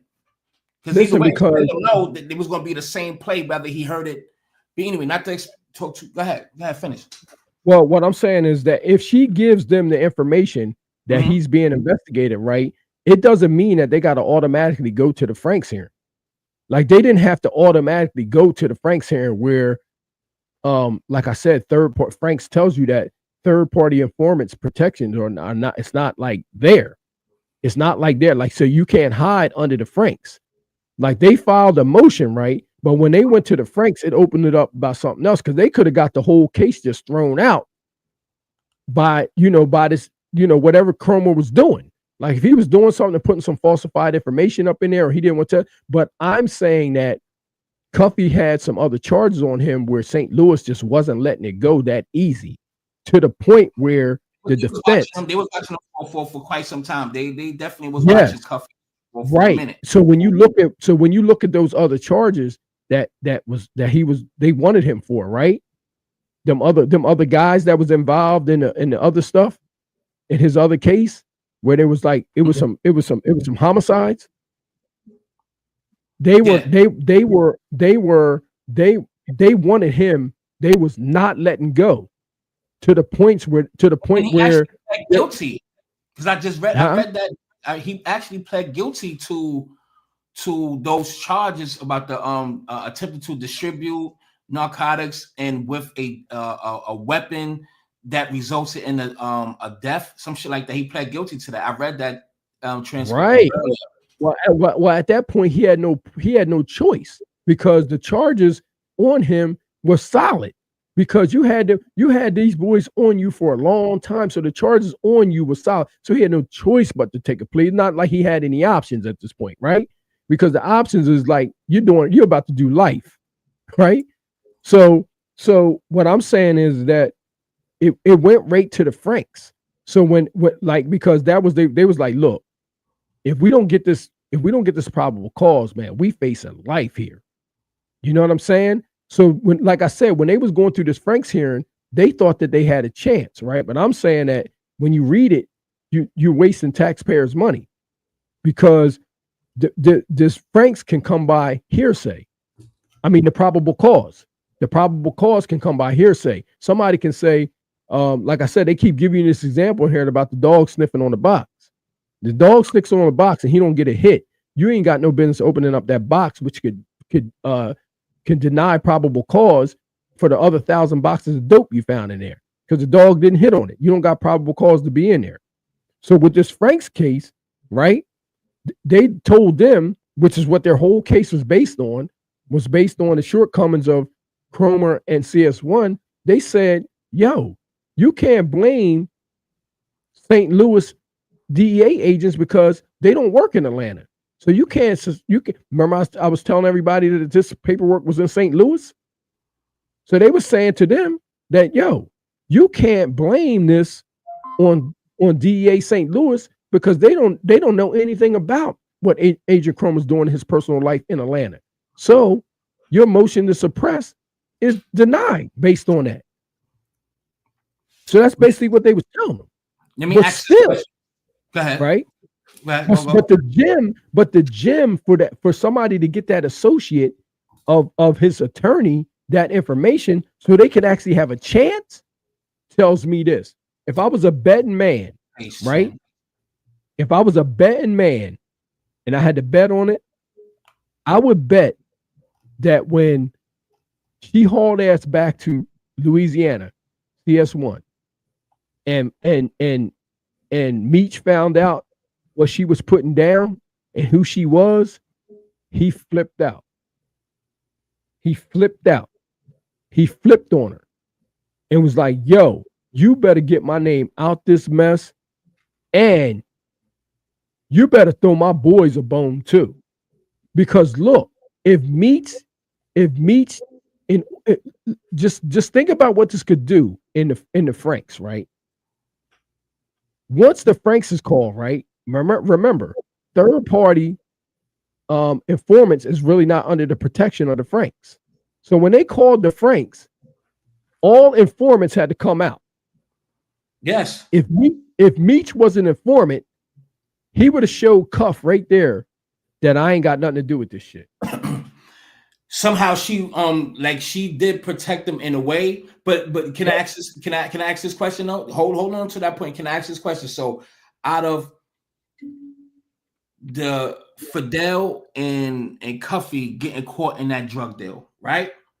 And she set up that drug deal. And how did she know? How did she know of Cuffy nor Fidel?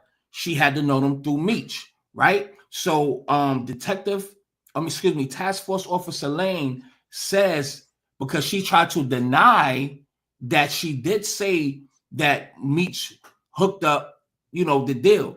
But according to Detective Lane, she did tell him literally on August 6th, the day after August 5th, when everything was set up.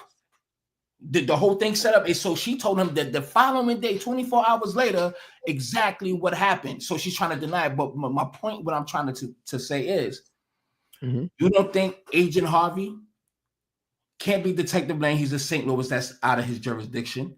But the DEA of Atlanta, you don't think, or Louisiana, somebody done approached Meech while he was locked up about this case. So you telling me that you don't think that they had to at least bring this to his attention, because he's in the documents, a drug deal, and it says on there that Fidel contact her to get in touch with Big Meech. The next thing you know, there's a fucking drug deal that needs to be happening, and there's a truck full of fucking kilos in St. Louis in the parking lot. So you don't think? Wait. So you don't think that? All right. If the answer is no, why wouldn't the police have approached Meech? And he's the common denominator when it comes to this drug thing. Listen, let's use common sense here for a second, right? Let's get it. If Meech had did everything that you're talking about right now, right? Okay. If Meech was setting up a deal behind bars, right, he would have been charged. Let's just start with that, right? He wouldn't be in a release program right now to come home. Let's just start with that. Okay, he would have been charged if he was setting up a deal. Let's just start with that for a minute. Go ahead. Number one, you said who introduced Cuff to CS1, okay? Obviously on that it was Meech, right? Yeah. But on the call that I just did today, it was Cuff that told CS1 to go get Meech's rights, right? But she already had it. We're coming to find out when. No. Hold on. When did she get it? Because he said that she already, when she was speaking to him, to try to reach Meech through her. See, this is what I'm telling you about the conflicting. This is why I'm not speaking on that other video. Because in one of the videos, in one of his calls, he's saying two different things. Go ahead. So he said that him and her go way back. He said him and her go way back. And he told her, he recommended to her that you need to go get the life right so I can sell this movie, because that's what it was about. He said, because I was doing business with so-and-so in Hollywood. He got Hollywood in a headlock. He said that if you get the life rights, because, you know, she was like the business. She was at that point in time, she was probably already in control of the Black Family Entertainment Group. They had another business sector, probably like, and then something like LLC under that, but it was called like Black Family Entertainment Group. Yep. So she was, and he says on the phone that him and her was doing meetings and they was doing a lot of business, like with like trying to get this thing done, taking conference calls and everything to California. He said their entire interaction when they first got together was strictly business. Was about business. Because yes, because you can't cook a turkey. You can't cook a turkey without seasoning it. So that was the butter up, right? And in between time, Meech is locked up and she's dealing with a crooked DEA agent who's orchestrating whatever. So what's crazy is that if Meech was doing all this, who's collecting Meech's part of the money? Where's the instruction that where to leave the truck?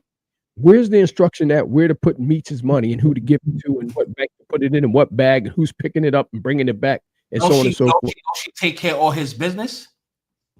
Exactly. So why does she? The one that set it up, right. Though. So why does she?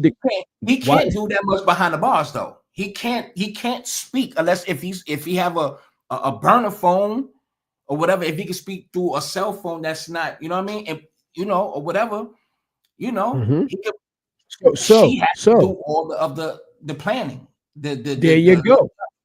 There you go.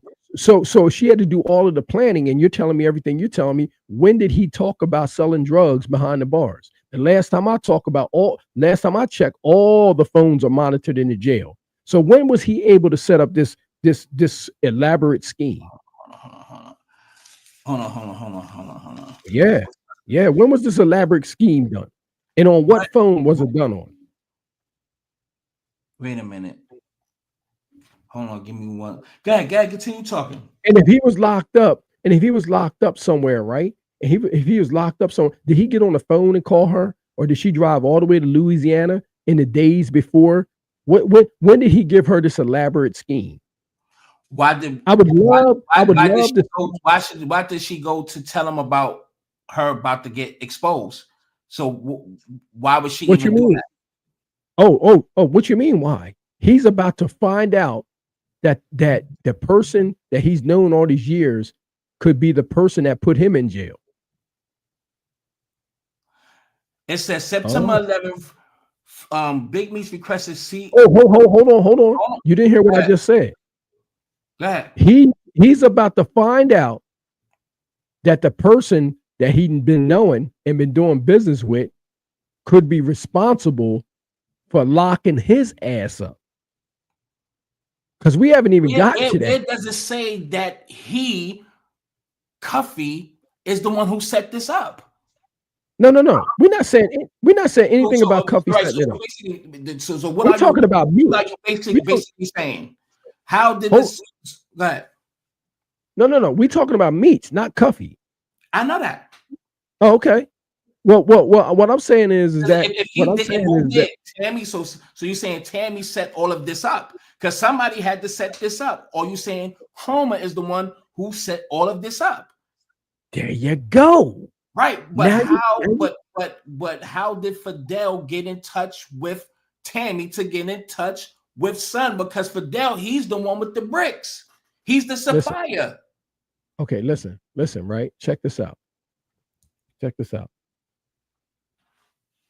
Did Fidel Suarez ever get charged?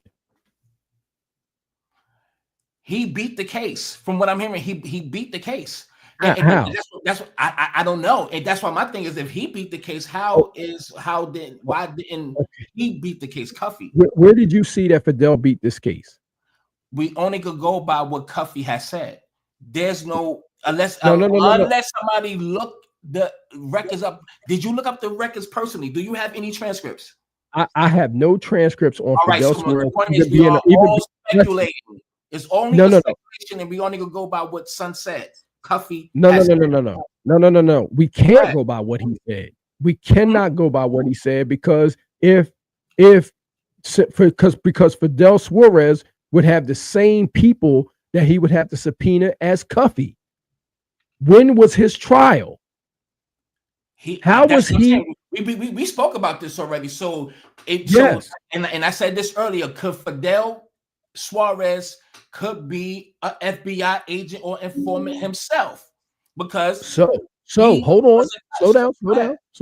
So in today's video that I went over, it says out of Cuff's mouth that when somebody sent a Mexican his way who ended up being a DEA agent.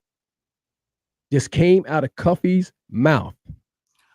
What video is that? The video I played today.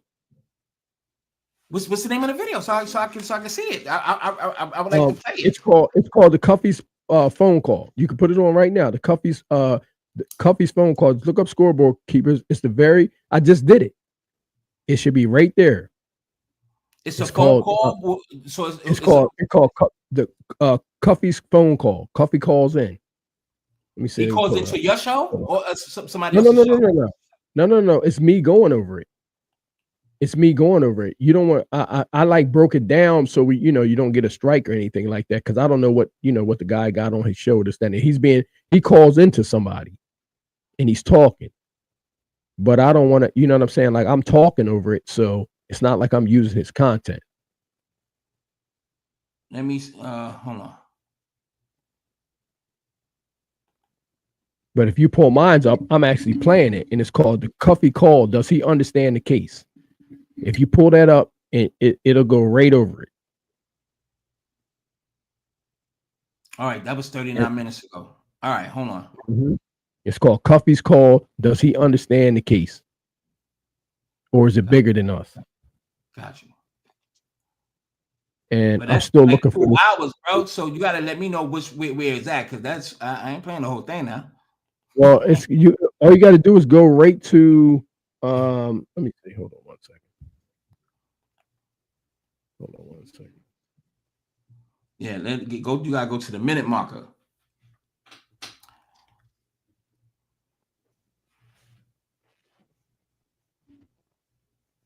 Yeah, because that's insane. No, it ain't insane, brother. It's really not. Like I said, you know what I mean? Like if you go line for line, that's why I did that video, because you got to break it down if you're trying to get to the point. You can't skip things. If you skip things, you're going to have a lot of questions. I don't have any questions anymore. I know I'm like 1000% sure that Meech didn't tell. Hold on one second. All right. Yes. I'm 1000% sure. Find that point. Or you can just tell me that the video, I could just go right to that person's video and go right to it. Yeah, I forget. But it says Finnery requested help coordinating delivery of a load of cocaine to be controlled by Suarez. At that point, was already in contact with Tammy. Tammy credibly testified that she first met Suarez by telephone when Suarez contacted Tammy to ask about Big Meech, or how he was doing, how Big Meech was doing. Big Meech confirmed that he and Suarez were friends and that they had met in county jail in Michigan. Although Tammy did not meet Suarez in person, she spoke with Fidel Suarez by phone and text. Additionally, Suarez sent Tammy a picture of himself. sometime in 2012. No, picture of himself. Sometime in 2012, Suarez asked Tammy if she knew someone who might want to buy some pills. According to Tammy, she was in a car with Agent Keith Cromer during the first narcotic-related conversation with Suarez. Agent Cromer overheard the call and signaled to Tammy to say yes. She knew someone. CSI 1 was later contacted by the agent in California regarding Suarez. So, I mean, on their print-on-demand dreams because they can't get a design. All right. So while you find it, somehow mute your mic so we won't be able to hear the audio. You can still hear me? Yeah, I can still hear. Yes, we can hear what you're playing in the background. Oh, damn. Yeah, so just mute your microphone until you find the right spot. Hold on, hold on. You ain't supposed to hear me. Oh, okay. I see why you can hear me now. Hold on 1 second. Yeah. All right, so I think it's muted. So let's continue, right? Now Agent Cromer overheard the conversation and signaled Tammy to say yes. She knew someone. Tammy was later contacted by an agent in California regarding Suarez. Okay, go to Ray Ray reports, right? Go to Cuffy addresses allegations that he was set up by Big Meech. Hold on, you saying that's too fast? It's called Ray Ray. It's called Ray Ray RARE reports. Cuffy addresses allegations, and first go to 904. Go to time marker 904. Just listen to my phone. I got it right here. Can you hear this? All right, so play it. Go. And that I would procure a movie script. And so that's what we were working on. I told her that she needed to get his life rights. Life rights and Meech, what I was trying to do with that. He introduced me to Tammy around 2009. My job was to procure a movie script. And so that's what we were working on. I told her that she needed to get his life rights, and that I would get us a deal, which me and Louis Burrell did. Louis Burrell is an opening with MC Hammer's big brother. We go way back. I fucked around with him on the music tip years and years ago. Good, got Hollywood in a headlock. And so me and Tammy have been taking meetings in LA for years, starting back in 2009. So we had nothing to do with any drugs, anything. It was perfectly legal. As a matter of fact, all of this documented in the case, in the paperwork. So let's get back to Blue. Now, why would Meech, right? He about to get millions of dollars, right? Why would he incorporate drugs? At this point in time, he's about to throw everything away. He's out there shopping his life rights. He's about to throw everything away for a drug deal. But why does it say it in the transcripts? So you say what's right there in the transcripts? All of that is bullshit. So is it a corroborated story to implicate him on doing something, knowing that he did not do anything? Because it's all on the transcripts. Let me ask you this. First of all, I'm gonna say hell yeah. Second of all, I'm gonna ask you: was Agent Cromer fired for falsifying reports? Yes, because he was. No. I'm just asking you: was Agent Cromer fired for falsifying reports? That's basically what the case with her. Yes. No. Was Agent Cromer fired on this? Was Agent Cromer fired for falsifying reports? I'm not sure, but go ahead. You can answer the question because yes, he was. Yes, he was. Investigation as well. Hold on. Yes, he was.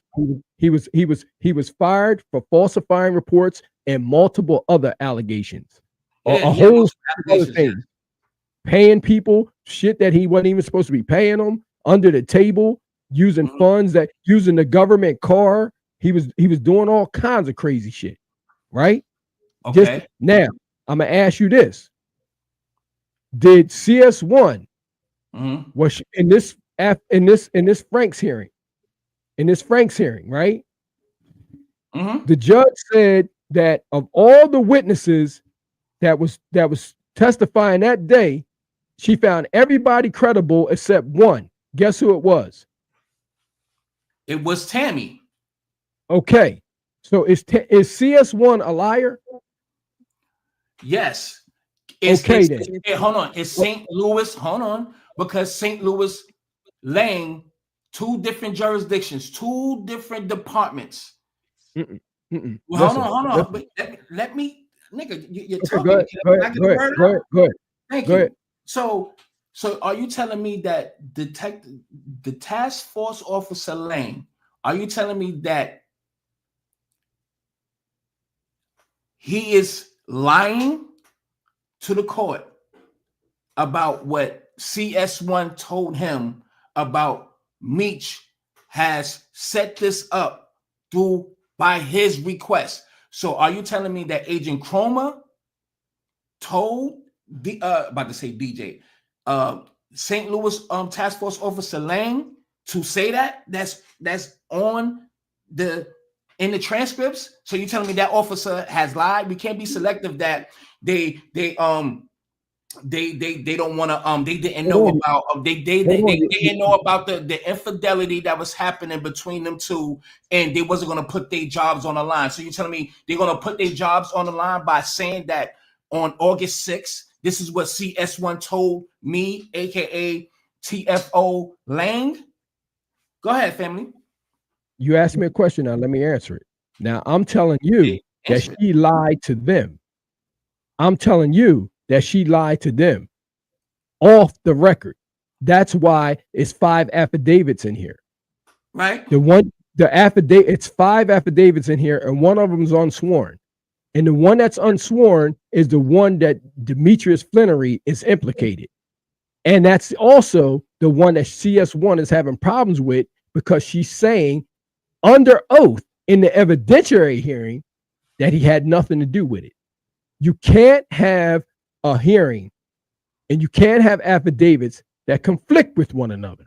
You can't. St. Louis can't have probable cause if there's a conflict with her information. The whole case is about them having probable cause to put the wiretap on Cuffy. If they don't have the proper probable cause and they don't have a person to use for the probable cause, because at this point they really don't, right? Or so they would have had enough probable cause to put it on Cuffy already. But guess what? If I was a betting man, I would bet that they couldn't find anybody in that area that was going to flip on Cuffy. So they had to find a ghost, and they did. They had to find a ghost and a liar, and they did.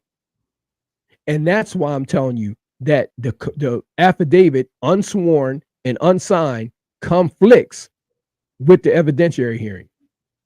And that's the sad part, because guess what? The person that they're using wasn't affected by it. Wasn't affected by it in no way, shape, or form except his name. And that's why people out here calling him a rat right now. So what is she going? So if she's going to come out with some information on him, she's supposed to do this tell-all or this documentary, so for so on, right? What if she's an informant? Well, excuse me. We know she an informant, right? And right. What makes you think she don't have information on him? What makes you think she don't have any kind of damaging information on this guy that could probably send him back? And it's coming to think about it. Just thinking about it. If you knew this, Tammy, why you didn't report it? and so forth, so on. So she probably could get in trouble too. So who knows what this documentary is going to be about? But evidently, we all know that she's going to come out basically to show the world that he did snitch. So are you telling me that she don't have information that she is saying that she has, or you still going to stand by what you stand by? Bro, I'm standing on what I'm standing on, 10 toes down. And let me tell you something. At this point, I don't know about you, but I don't even want to hear nothing she got to say, because I've seen everybody around her go down, from Terry White to Meech to Agent Cromer to whoever else she was messing with. Everything that she touched seems to disappear.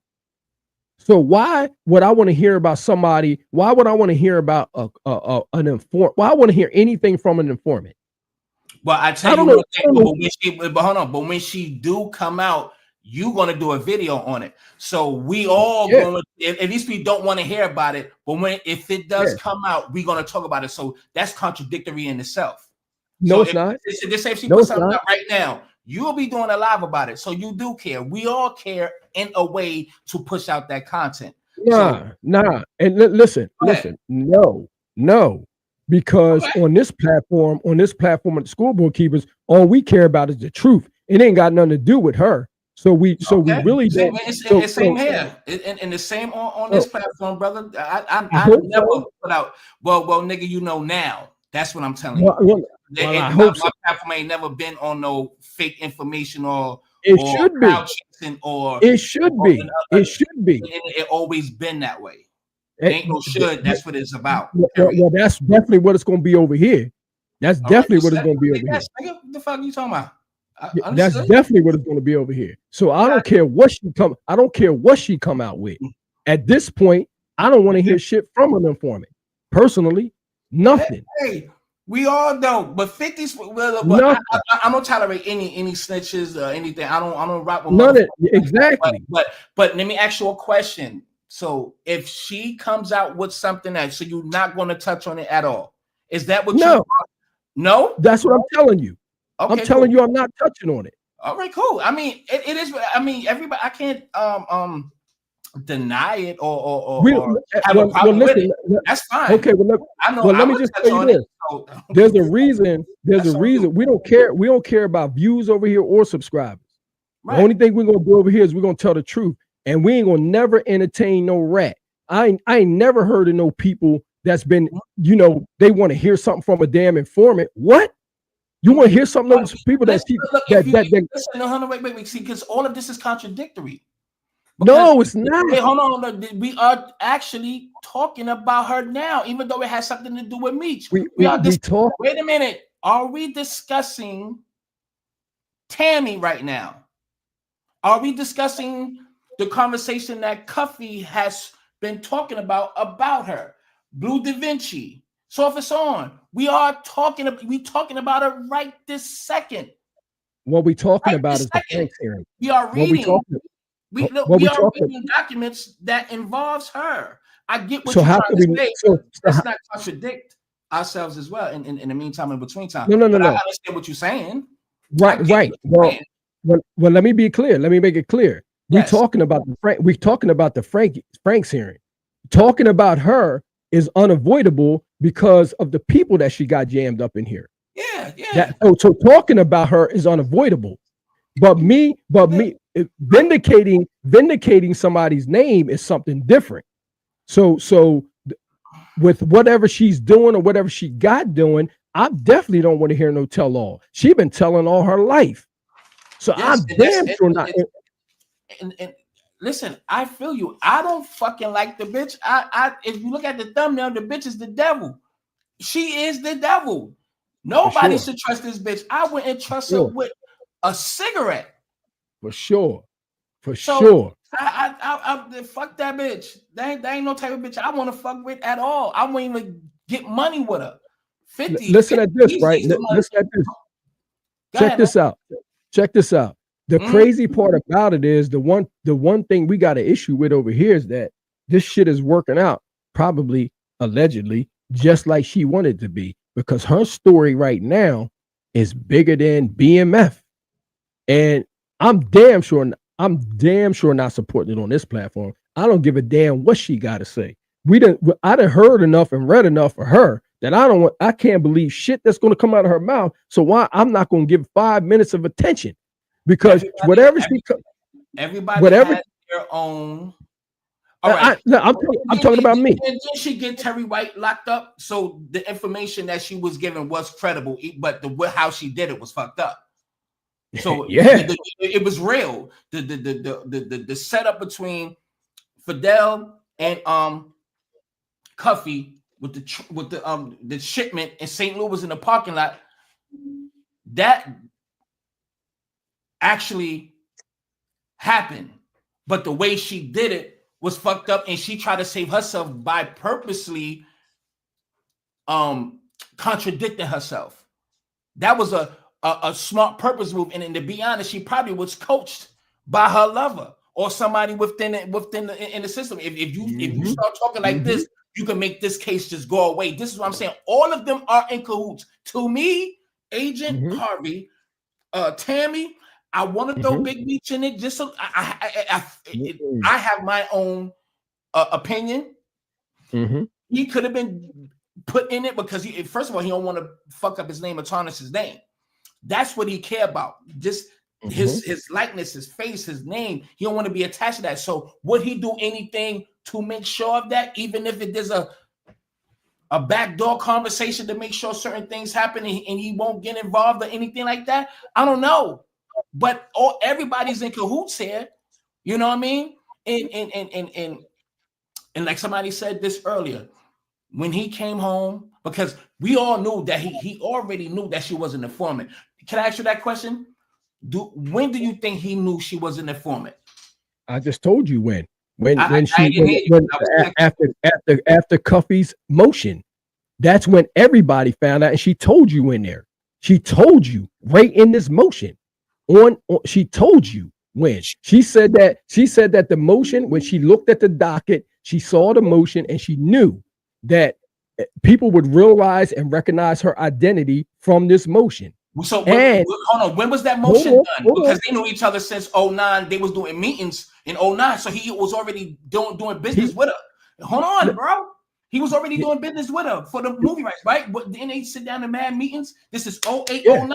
When did this fucking motion come in? She was already she was already an informant then. Shit. That's what I'm telling you. So, this was when she did this. This was like what 2018. Meech ain't have a clue. Meech is locked up. And you're right. And I said this already. I said it as well. So, if that at that point when she went to go visit him, he had to know that she was an informant, because if you come into him, hold up, bro. So if respectfully, I'm saying, let me go. So if a motherfucker is coming to me in jail, a female that's supposed to do business with me, you coming to visit me and you telling me, giving me the heads up into, about what's about to happen. My question is going to be like, so how you get mixed up in this? You an informant? Like, so how? See, natural responses, but Meech's only response was, don't put my name up in this mess. No. Wait a minute. Common fucking sense will tell you, of course he's going to be upset or feel some kind of way. She already got his rights to his life. His life rights, his door, this, that, and third. The business is already done. He's already thinking like, man, this, no, I'm not about me. If she been an informant this long, I told her damn near everything. So look, man, I don't know, but don't put my name in this shit. And probably, how can we fix this? Because who knows what's gonna come down the pipes? I don't know, but this nigga knew.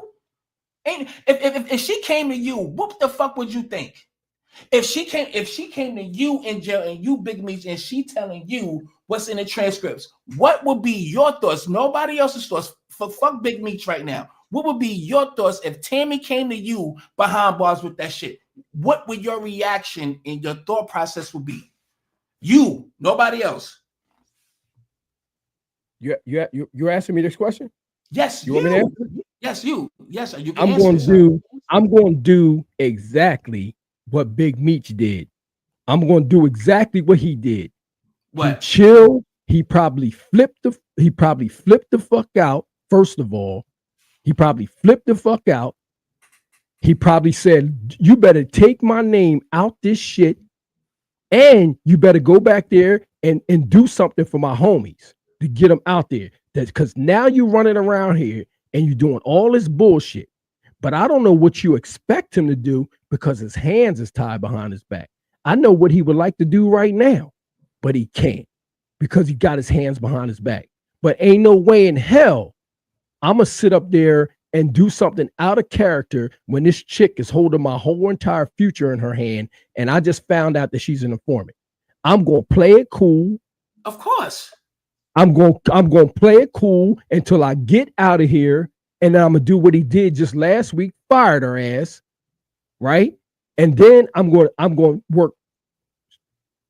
I'm going to do whatever I got to do tirelessly to get my rights back, because my entire future, I'm out here, I'm on the outside now, I'm in a halfway house, people calling me a rat, and somebody got my rights. How I'm going to live out here, how I'm going to survive out here. So I got to do what I got to do. But the problem is this, is that everybody out here that's doing coverage on this shit and supposedly supposed to know the streets and this, that, and the third, know damn well they out of pocket because this man don't got the credentials to be called a rat. Not by the normal situations. He don't got it. We done seen a lot of rats out here and a lot of people out here, and a lot of informants and a lot of people out here telling, but ain't nobody, but people calling him for one, and he ain't got no 5K1. He ain't got on no stand. The man was locked up. He's still locked up. Damn. He was doing time like everybody else.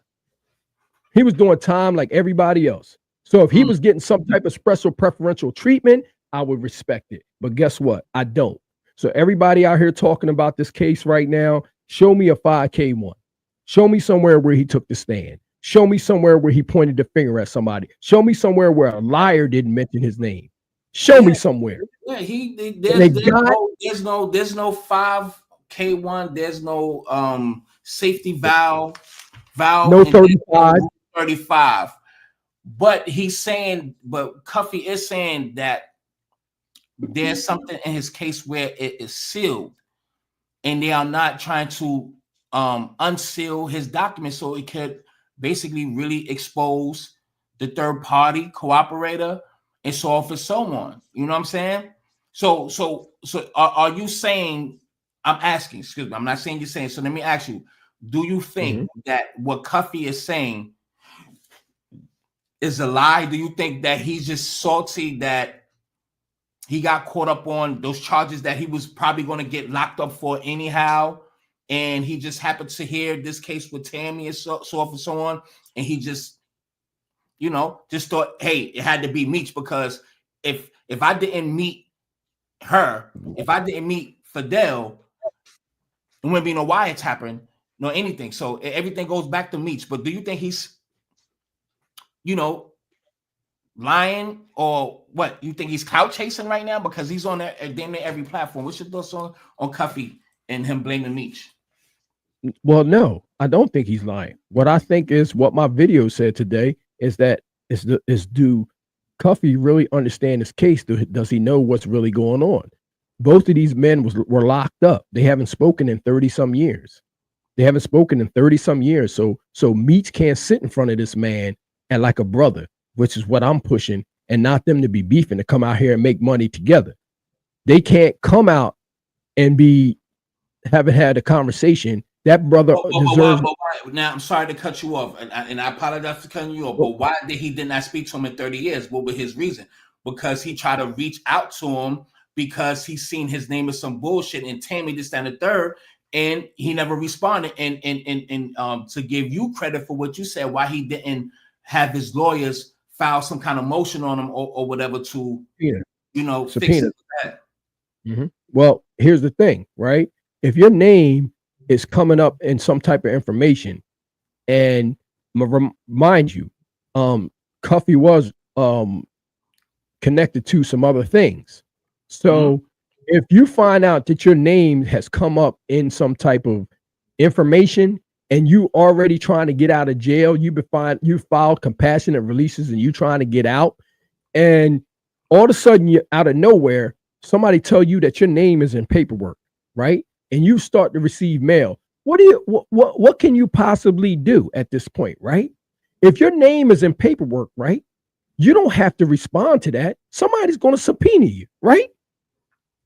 I mean, So, that would be the smart move. If you ain't getting in touch with him, you better find out why he's not responding back. So yeah, absolutely. No. If your name is, if his name is in paperwork, this is Cuffy's case. If his name pops up in paperwork, then subpoena me, brother, right? And let's find out, because what Meech did was so smart. He didn't say anything. He let it ride out because he said, if my name in his paperwork, let's see if they call me to the stand. Because at this point, what it comes down to is that they believe strangers over their homeboy that they ate filet mignon with and pop bottles and pop models with. Did he get time for that case? Besides those guns, did Cuffy get any time for the wiretap case? Did he get 10 years? What did he get out of that? What happened? Did anybody get any time out of that? I don't think anybody got it already, but I don't know how true that is. I don't know how true that is either, because we haven't looked at Cuffy's charges yet. But from what I heard somebody in my chat today say that Cuffy went up for like the gun charge. I heard I think he said that he plead to something else. He plead to a gun charge. Yeah, I believe it was a gun charge, and something else. I don't think it had anything. I don't know if it had anything to do with this case. I don't know if it had anything, but I know they made sure that they implicated this other thing that they was after. I know that for sure. So I don't know exactly what he plead to, but like I said, I would tell my attorney, like, look, you got to subpoena everybody mentioned in this case. Everybody need to be subpoenaed. Everybody. So I know he has some charges and some other things. I know one of them was a gun charge. I'm not sure if it had anything to do with him meeting with this Suarez guy. I don't know anybody can take a truckload of drugs anywhere and beat the case. I don't know how that is. All of this is what I'm saying. There's so much that's involved with this case. This case that we're talking about that goes all the way up to 2020 fucking 3, as you see here. But all of it you have to buy on Pacer. Hold on, what is this? This should file motion for emergency treatment sealed by D. Let me see what is motion to leave. All right, that's to go to another jail, I guess. Correspondence from defendant. Is that Cuffy's or is that who is that? All right. That's what is this? Oh, there's only one paper. It says, attached, please find a copy of correspondence received from your client, forward for informational purposes. Please advise the client that future communications of this type must be relayed to the court through counsel. Is this what he's saying about when he was trying to get his counsel? Yeah, this is the same. I can't see it, but this is the same case that we're talking about now because it has the case number here. So this is a copy of the correspondence received from your client forward for informational purposes. But whatever that's for, I don't know. I don't know if that's for the Big Meech thing he tried to get in touch with. But he did say he sent his lawyers. He said he sent lawyers to correspond with him. So I don't know whatever came out of that, because he said he sent his lawyers to contact right? Big Meech. So, but he never responded back. So I don't know. That's kind of no, it's not. It's not kind of, huh? All right. So everything that's on this paper, on this transcript, right? What are you saying? Oh, this shit. It is showing it. My bad. I can't even see. So everything about this case, period. Everything that you see, all of it on there is a lie. No. What I'm saying is. So what is the truth? There you go. So that's the whole thing. What is the truth of that document? What is the truth is that there was phone calls. there were phone calls between CS1, Suarez, and Gatlin. There is truth that Agent Cromer was sleeping with CS1. They found photos in the phone, right?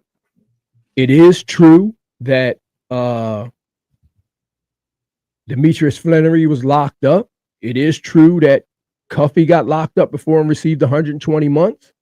It is true that they were investigating Cuffy. It is true that they set up a wiretap. Some of the things are true. But they said they have a history. They didn't say they was watching, but they was watching them, but it wasn't no investigation. They say they have a history of him.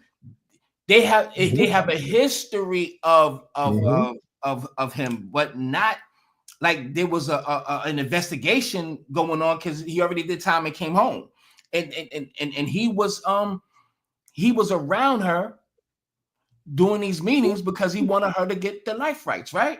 So they are going to meetings and things like everything is business. He's trying to get out of this shit. Everything is business.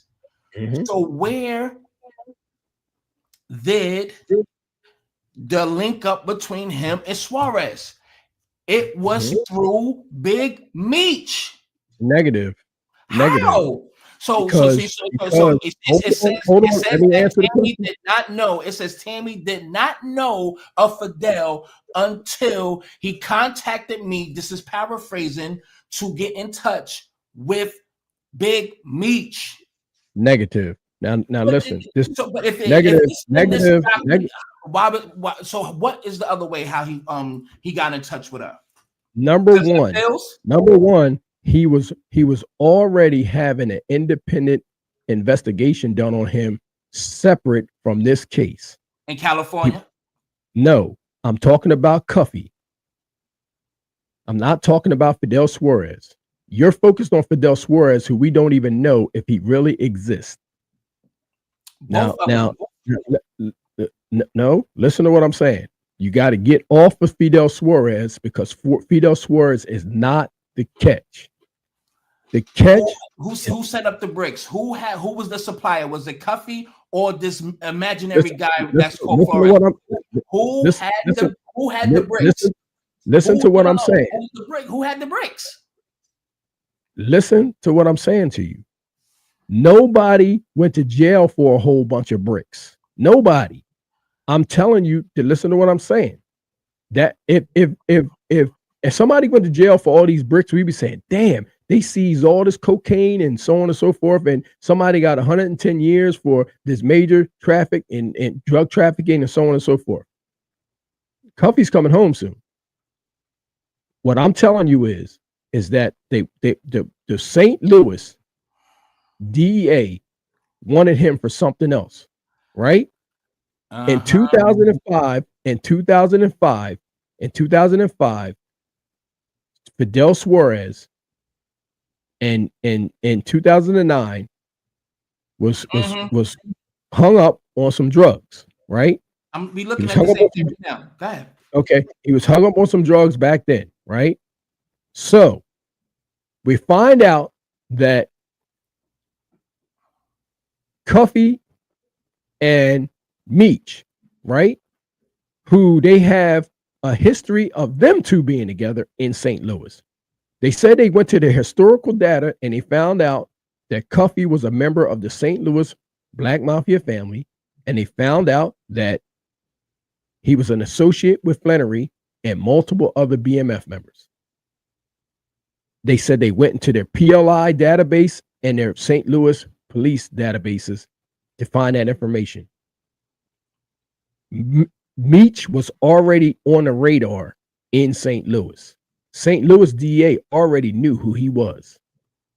So they already knew that these two are in a organization that if Cuffy's moving something, Meech knows about it no matter where he is. Because they called him the St. Louis BMF. Now I heard somebody say last week that he never even called himself BMF.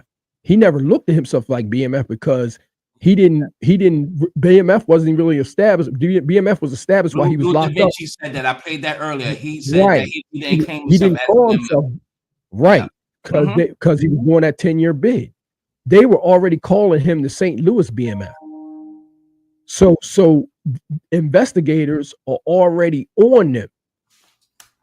So if it's some type of movement of narcotics,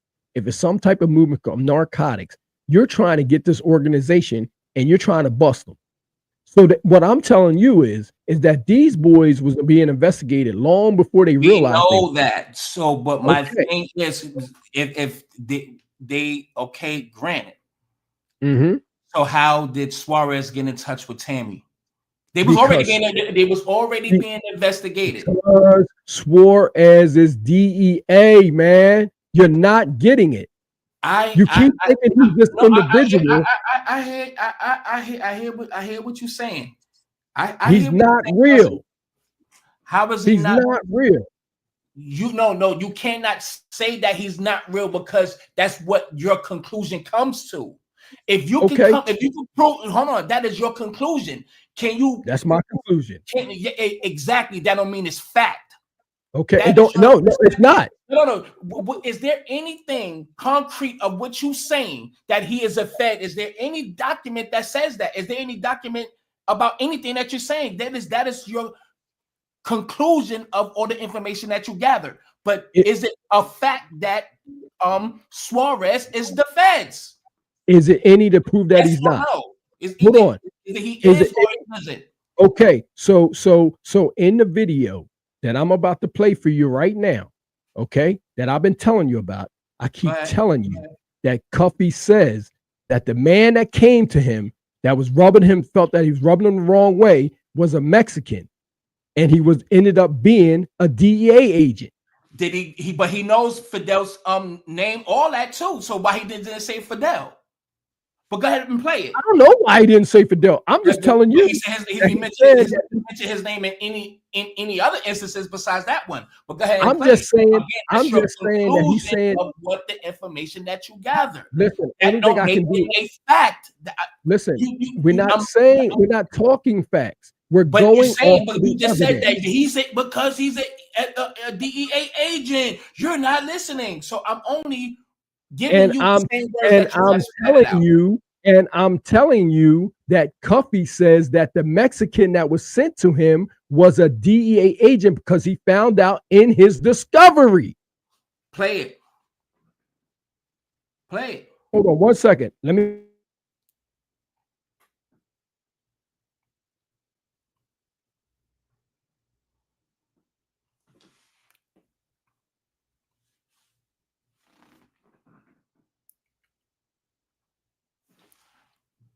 Let me see something because I can't even see the chat and anything. Let me see. All right, I can see.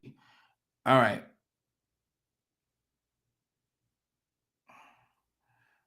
You said Suarez got so many dope cases. Yeah. Well, I have to. Yeah, I'm gonna look into Fidel as well. Well, I say this, man. If y'all have the documents or whatever, matter of fact, let me see something. What the chat saying? Hold on for a second.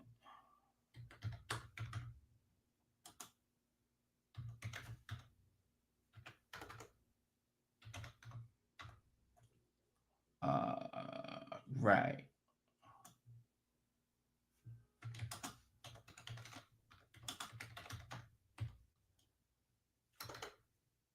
Damn. Oh, goddamn. Come on, baby.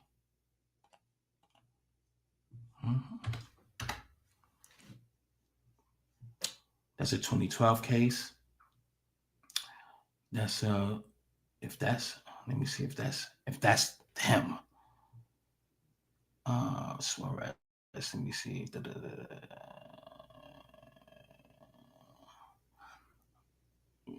I don't see no Fidel. And they be out there saying they be changing their names and shit. They probably have the same last name but changing their first name. But I don't even think this is him. If anybody has Suarez,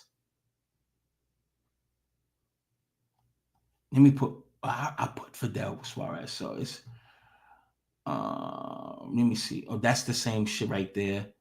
Fidel Suarez Cruz. Court document order of detention pending. Hold on. Let me see what the hell this is. That is not.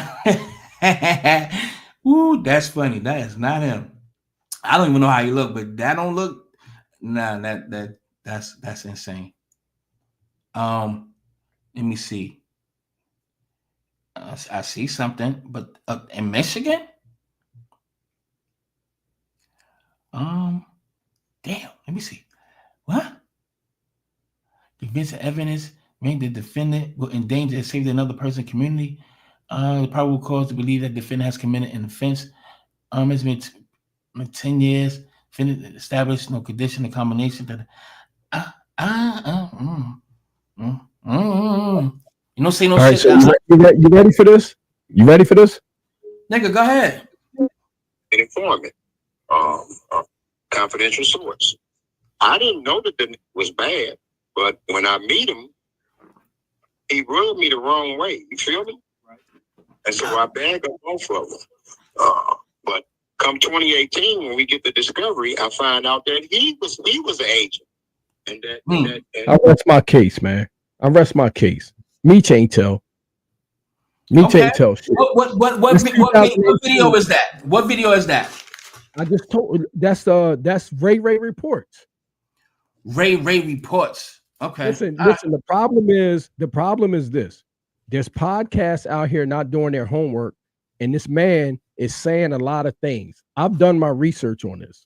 If he's talking about 2018, anything in 2018, he's talking about this case. If he pulled his discovery and that Mexican in there was a DA agent, we're talking about the same person. All right, so good luck trying to find Fidel. Meech. So everybody around him was a agent then. So we got Tammy. Damn right. So now we got Agent Harvey, but he wasn't around. But you know what I mean. So now Fidel Suarez. When was this video? When was that video put up though? How long ago he said that? Because in some instances he changed the story. 3 days ago. 3 days ago. And that's when and Cuffy called in, right? Yes, that's Cuffy talking. And then yesterday he spoke to Sean G and said something different, like that because he even mentioned that he was a Fed yesterday. Today. Yeah, I didn't hear that one yet. I gotta listen to that again. Matter of fact, I'm gonna play it right now. Get this shit out the way. Because I've been here. I don't like being on it too long. Nobody gonna watch no three fucking hour show. Only truckers and people ready to go to sleep or something.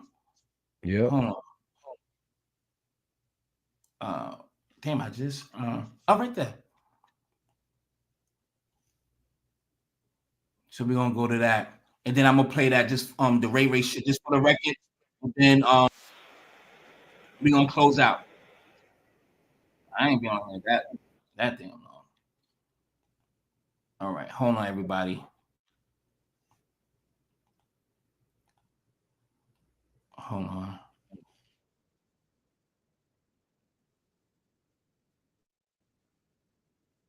You initially reached out to Tammy, you was just interested in the movie joint. Yeah, actually, Meech put me with Tammy back around 08, 09, and this was strictly dealing with the movie. This call is from a federal prison. My job was to come up with the movie script and find a motion picture house to take the deal. And at that particular time, she had his life rights. So of course, she would have to take the meetings with myself and Louis Burrell, which is MC Hammer's big brother out of Oakland. Okay. Which is my man. We go way back. Now, Cuff, Meech reached out to you and hit you about the movie rights, or making the movie, or Tammy approached you about making the movie? I reached out to Meech and told him that, yo, if you can get your movie rights over to your people, man, like your family or somebody, we can get this bread. You feel me? Right. But instead of him turning over his life rights to his moms or his sister, Danielle, or one of them, for some reason, he turned it over to this Tammy Cowins broad. Now let's just hold that thought then. So if he was trying to get you know, about he told her to get his rights, and now he told Meech about he should have gave his rights to somebody else. He wound up giving it to Tammy. Maybe the chronological timeline of the events of him speaking or getting back in contact with him about his rights, about his you know, the life rights, or was this, that, and the third. You know what I mean? Because it can sound a little contradictory. What's your thoughts, real quick, on just that part right there? Does that contradict? Yeah, it definitely don't add up to what I heard on Ray reports. He said he told Tammy to get them rights. Now could it have been after he already spoke to Meech about that or whatever, and then now that I'm not sure about. That I'm not sure about. It leaves room for speculation for other things to be added on to it. So, but let's get now, Cuff, how far you go back with Tammy? About 08, 09. We've been taking meetings, and that's part of the record also. So we have our emails back and forth. That's part of the record of this case. Because, like, you know, our argument was that I wasn't in no drug deal with Tammy. We were working on a legitimate business deal. So you don't run into Tammy until 08, 09. Now, did you know Tammy going back to 90? When did Meech ran into it in 02, 03? You didn't meet her back that early? Pause that. Go ahead. Okay, so if he's running into Tammy 08, 09, Meech been locked up since 2005. Yeah. And by 08, 09, Tammy was already in control of Black Mafia Entertainment Group. So she was already first. Yes, go ahead. Yeah. So she was already running his business. So naturally, she would naturally come into the life rights thing. Right. Naturally at this point. All right. Yep. Go ahead. Sir, no, sir. No, I don't to be honest with you, Sean, I don't know when they originally hooked up. He told me he had this girl that was doing a lot of his running and things of that nature. She was very business, and that was around 08, 09. So I didn't have any reason to know her or know nothing about her other than the fact that he told me she had his life rights, which was true. She testified under oath that she had his life rights in the Franks hearing. Now, Cuff, man, I know you spent a lot of money on them lawyers in that Franks hearing. How much did you spend on legal fees altogether, man? About $150,000. Did you pay for all four of y'all's or just yours? Just mine. Okay, and then the other dudes, the Rush brothers and Gibbs, they handle their own. Of course they did. Okay, now, why Fidel name is not on on the docket? Like why is everybody else but his name not on there? That's kind of crazy. You know, I'm just niggas about that right now. That's kind of crazy. Oh, you still looking for Fidel? You know, huh? You still looking for Fidel? No, I was saying I don't. Why his name is not on that same docket? Wouldn't it be, you know, codees or some shit, co-conspirators or whatever? Yeah, and that we talking about the comment section niggas with fake profiles and whatnot. They don't matter, but they wondering like, you know, are you a rat? Or did you cooperate in any kind of way? Can you clean that up for us, man? Well, you know, the documents speak for themselves. I find that I'm trying to get to that's funny, homie. I mean, you can check my record, homie. Just tell them check my record, homie. Yeah, well, I didn't. You know, everybody I talked to from St. Louis, and you know, you feel me? I hear you. Now, Cup, you was the word that you put money in Meech's hand. He didn't put no money. Time I talked to this nigga, homie, was when he put me with them people. You understand? When he told me Tammy gonna be calling me early 2013, homie.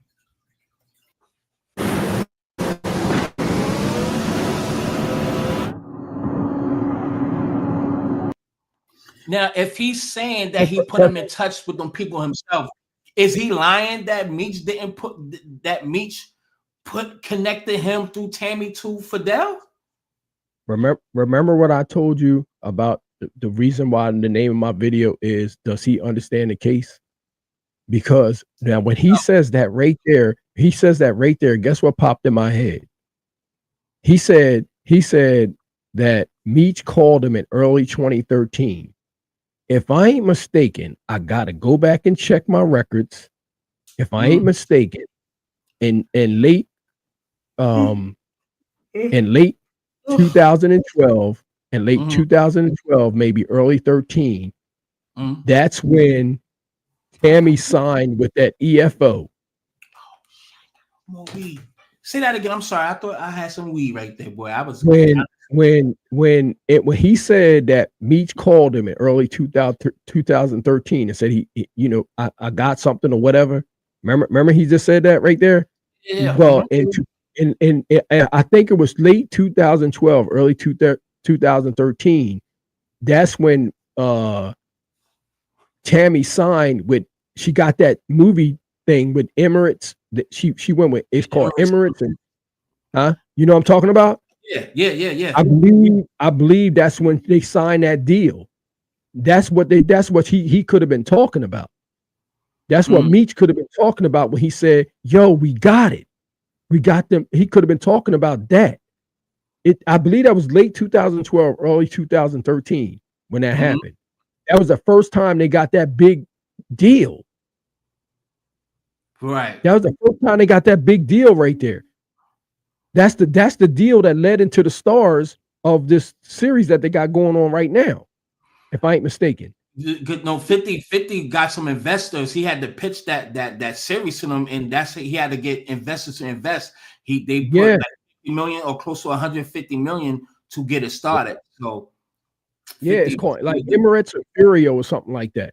And that happened in like 2012, 2013. So that would have been Meech's first deal right there. Like his first major deal. So he could have been referring to that.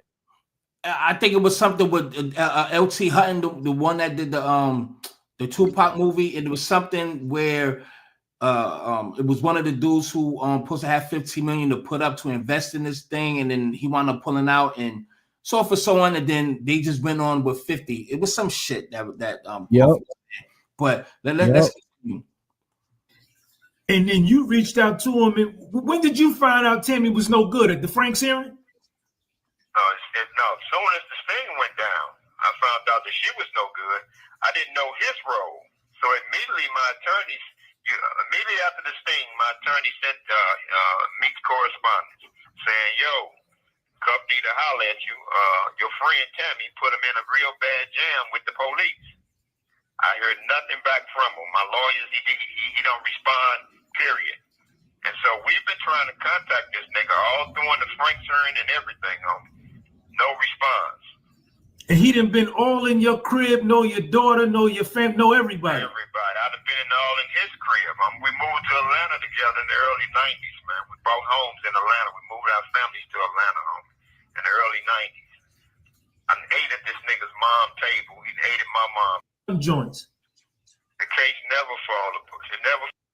And her cooperate. So what did you? So now, as far as the case with Tammy and her cooperate, did that case fall apart? And did you get sentenced with that, or you down on the gun joints? The case never fall apart. It never fell apart. The case was in trouble. So what the government did was supersede me. If you look through the documents, you'll see the word superseding indictment. That just means to add on. So they indicted me on 2 homicides. So the only way that the government would even have jurisdiction is if the drugs charge was still there. It's called the predicate. So the predicate is what triggers the 924. What's the 924, Cuff? It's a gun charge. Okay. Let me just read what that means for everybody. The what is the superseding indictment? Ooh, my ass hurt now. I've been in this shit for 3 hours. My fucking ass bone hurt. Pause for the weirdos out there. A superseding indictment is an additional charge that is filed against a defendant after the original indictment. This usually happens when new evidence or information arises that warrants an additional charge. So from what he's saying today, that is still ongoing or something. It's something else that he say. Y'all listen to what the hell he said. You bring it back a little bit. I know I talk too much sometimes. Predicate. So the predicate is what triggers the 924. What's the 924, Cup? It's a gun charge. Okay. 924C, 924J, that's what I have. Okay. Based on the drug trafficking, based on the Meech and Tammy drug conspiracy. Okay. Now what about the homicide joints? So they dropped the homicide joint in exchange for me taking 2 gun charges. That shit I don't understand. That's the 924C and the 924J, yo. Let me ask you this, Cup. Do you think a lot did they have the wiretaps that they got based on Tammy and Meech putting you in touch with Tammy? Was there a discussion on the wiretaps about the guns and the homicides and whatnot? Do you know? Hold on, hit pause. Hit pause for 1 second. Hit pause. Go ahead. Now check this out. Why would he have to plea to the gun charges, right? Where's the narcotics charge? Why are they using? Where's the narcotic charge? It's a truckload of drugs. Where's that at? But ain't that a different case though? Is the murder and drug charge, is that a part of the same case, or this is another case? It's probably different from it, right? Remember, this goes right into what all I've been thinking. I told everybody, well, I'm just telling you that was a vehicle to get to him. That's why I keep saying he was always the target. He was always the target, man. I'm telling you, he just don't know it. He was always the target. He was always the target. And guess what? Meech was already down, so they had one.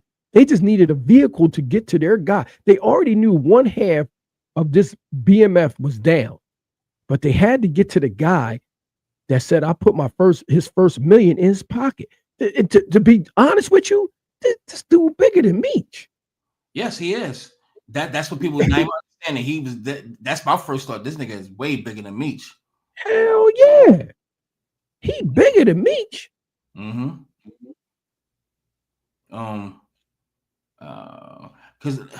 I read his case earlier.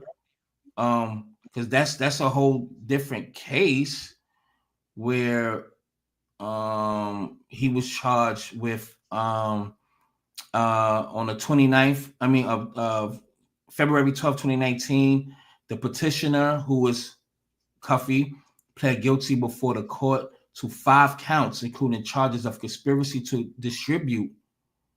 And shit, could it be that case? Oh, that's kind of crazy. I don't know. Possession to, 5 counts, including charges of conspiracy to distribute and possesses with intent to distribute drugs, charges of attempted to possess with intent to distribute drugs, and a charge of discharging a firearm in furtherance of a drug trafficking crime resulting in a death.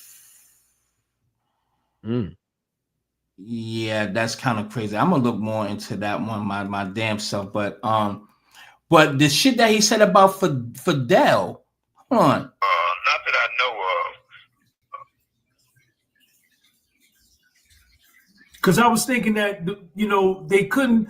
The reason they didn't throw out the wiretaps, they said because they had probable cause, but it might have been some information on there. So if they throw all of the wiretaps out, you go home the next day. I go. They said something about fucking Fidel, but basically it's 9:15 about Fidel.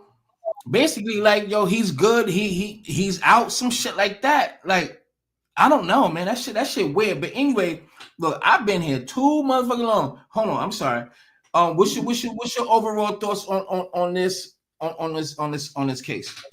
Overall.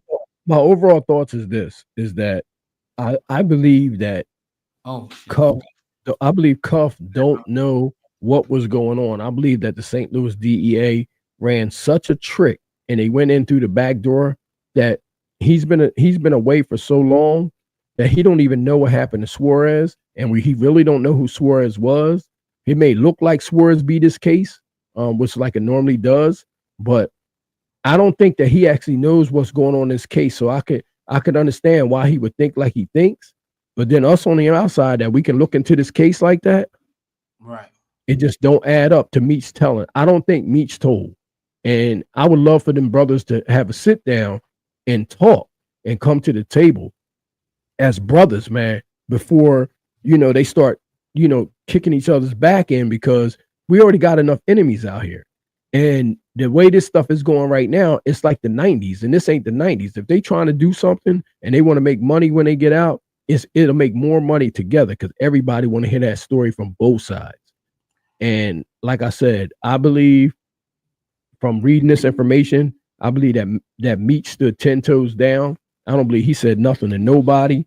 And the only thing I got in this paperwork is somebody implicating his name. And I don't think that that's right, especially coming from liars. I'm never going to believe liars over my homeboys. Okay. I'm never going to believe, the alphabet boys over my homeboys. Whatever my homeboys say, and there ain't no paperwork there, that's what I'm riding with. Absolutely, man. Yep. But yeah, man, I definitely appreciate you tuning in, man, and getting on, man. Could you have me on your platform before, man? That it was a great live, man. Definitely enjoyed myself there. So, Appreciate you. I'm looking forward to doing it again in the future, man. So, our conversation got a little rough, but that's just bullshit. That shit is just conversation. We good money. You know what I mean? I fucks with you, man. I'm thick skin over here, bro. Listen, bro, I'm thick skin over here. Yeah. You know what I mean? For sure, man. And so everybody, man, go to Scoreboard Keepers. Make sure y'all go subscribe to his platform and all that good shit, man. It was good talking to you, family. You as well, bro. I appreciate you for having me on your show, man. Listen, I enjoyed myself, man. Listen, man, get some rest, bro. Yeah, I see you on I am. Yeah, I know you. I know, because I know you got a strange schedule too, right? Yeah, my schedule is crazy. I'm supposed to be at work right now. I'm supposed to be literally at work right now. Wow. I got dressed, took a shower. I ate. I'm ready to leave out the door. I get a text, stay home, because it's snowing and shit. So, but I started already. Yeah, it's ice on the floor right now. Yep. Ooh. Yeah. So they probably tell me not to come in tomorrow. I don't know, but I'm at to fuck up my sleep to find out. So, but all right, Doc. Good talk to you, bro, man. Listen, I'll see you on my show, man. When I have something, I'll send you a link. Absolutely, man. Peace. All right, brother. Peace out, man. Peace. Yeah, salute to him, man. I mean, I definitely understand what he's saying, and I agree with him in most instances. You know what I'm saying? So, anybody can agree to disagree, and he made some valid points, absolutely. So, and but I would just say, however, I would just say,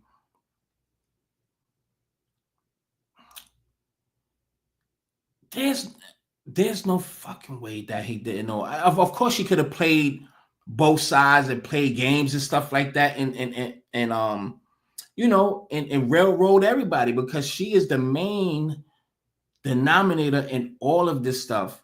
She was sent to destroy. I don't even want to say an empire, because it was already destroyed, but she was just here to seek and destroy for her own personal gain. She used her body, her prettiness, to get what she wanted, and it was all about money for her. It was all about leveling up on a motherfucker in any way possible. She chose to smile in your face and collect information and set you up and lock you up.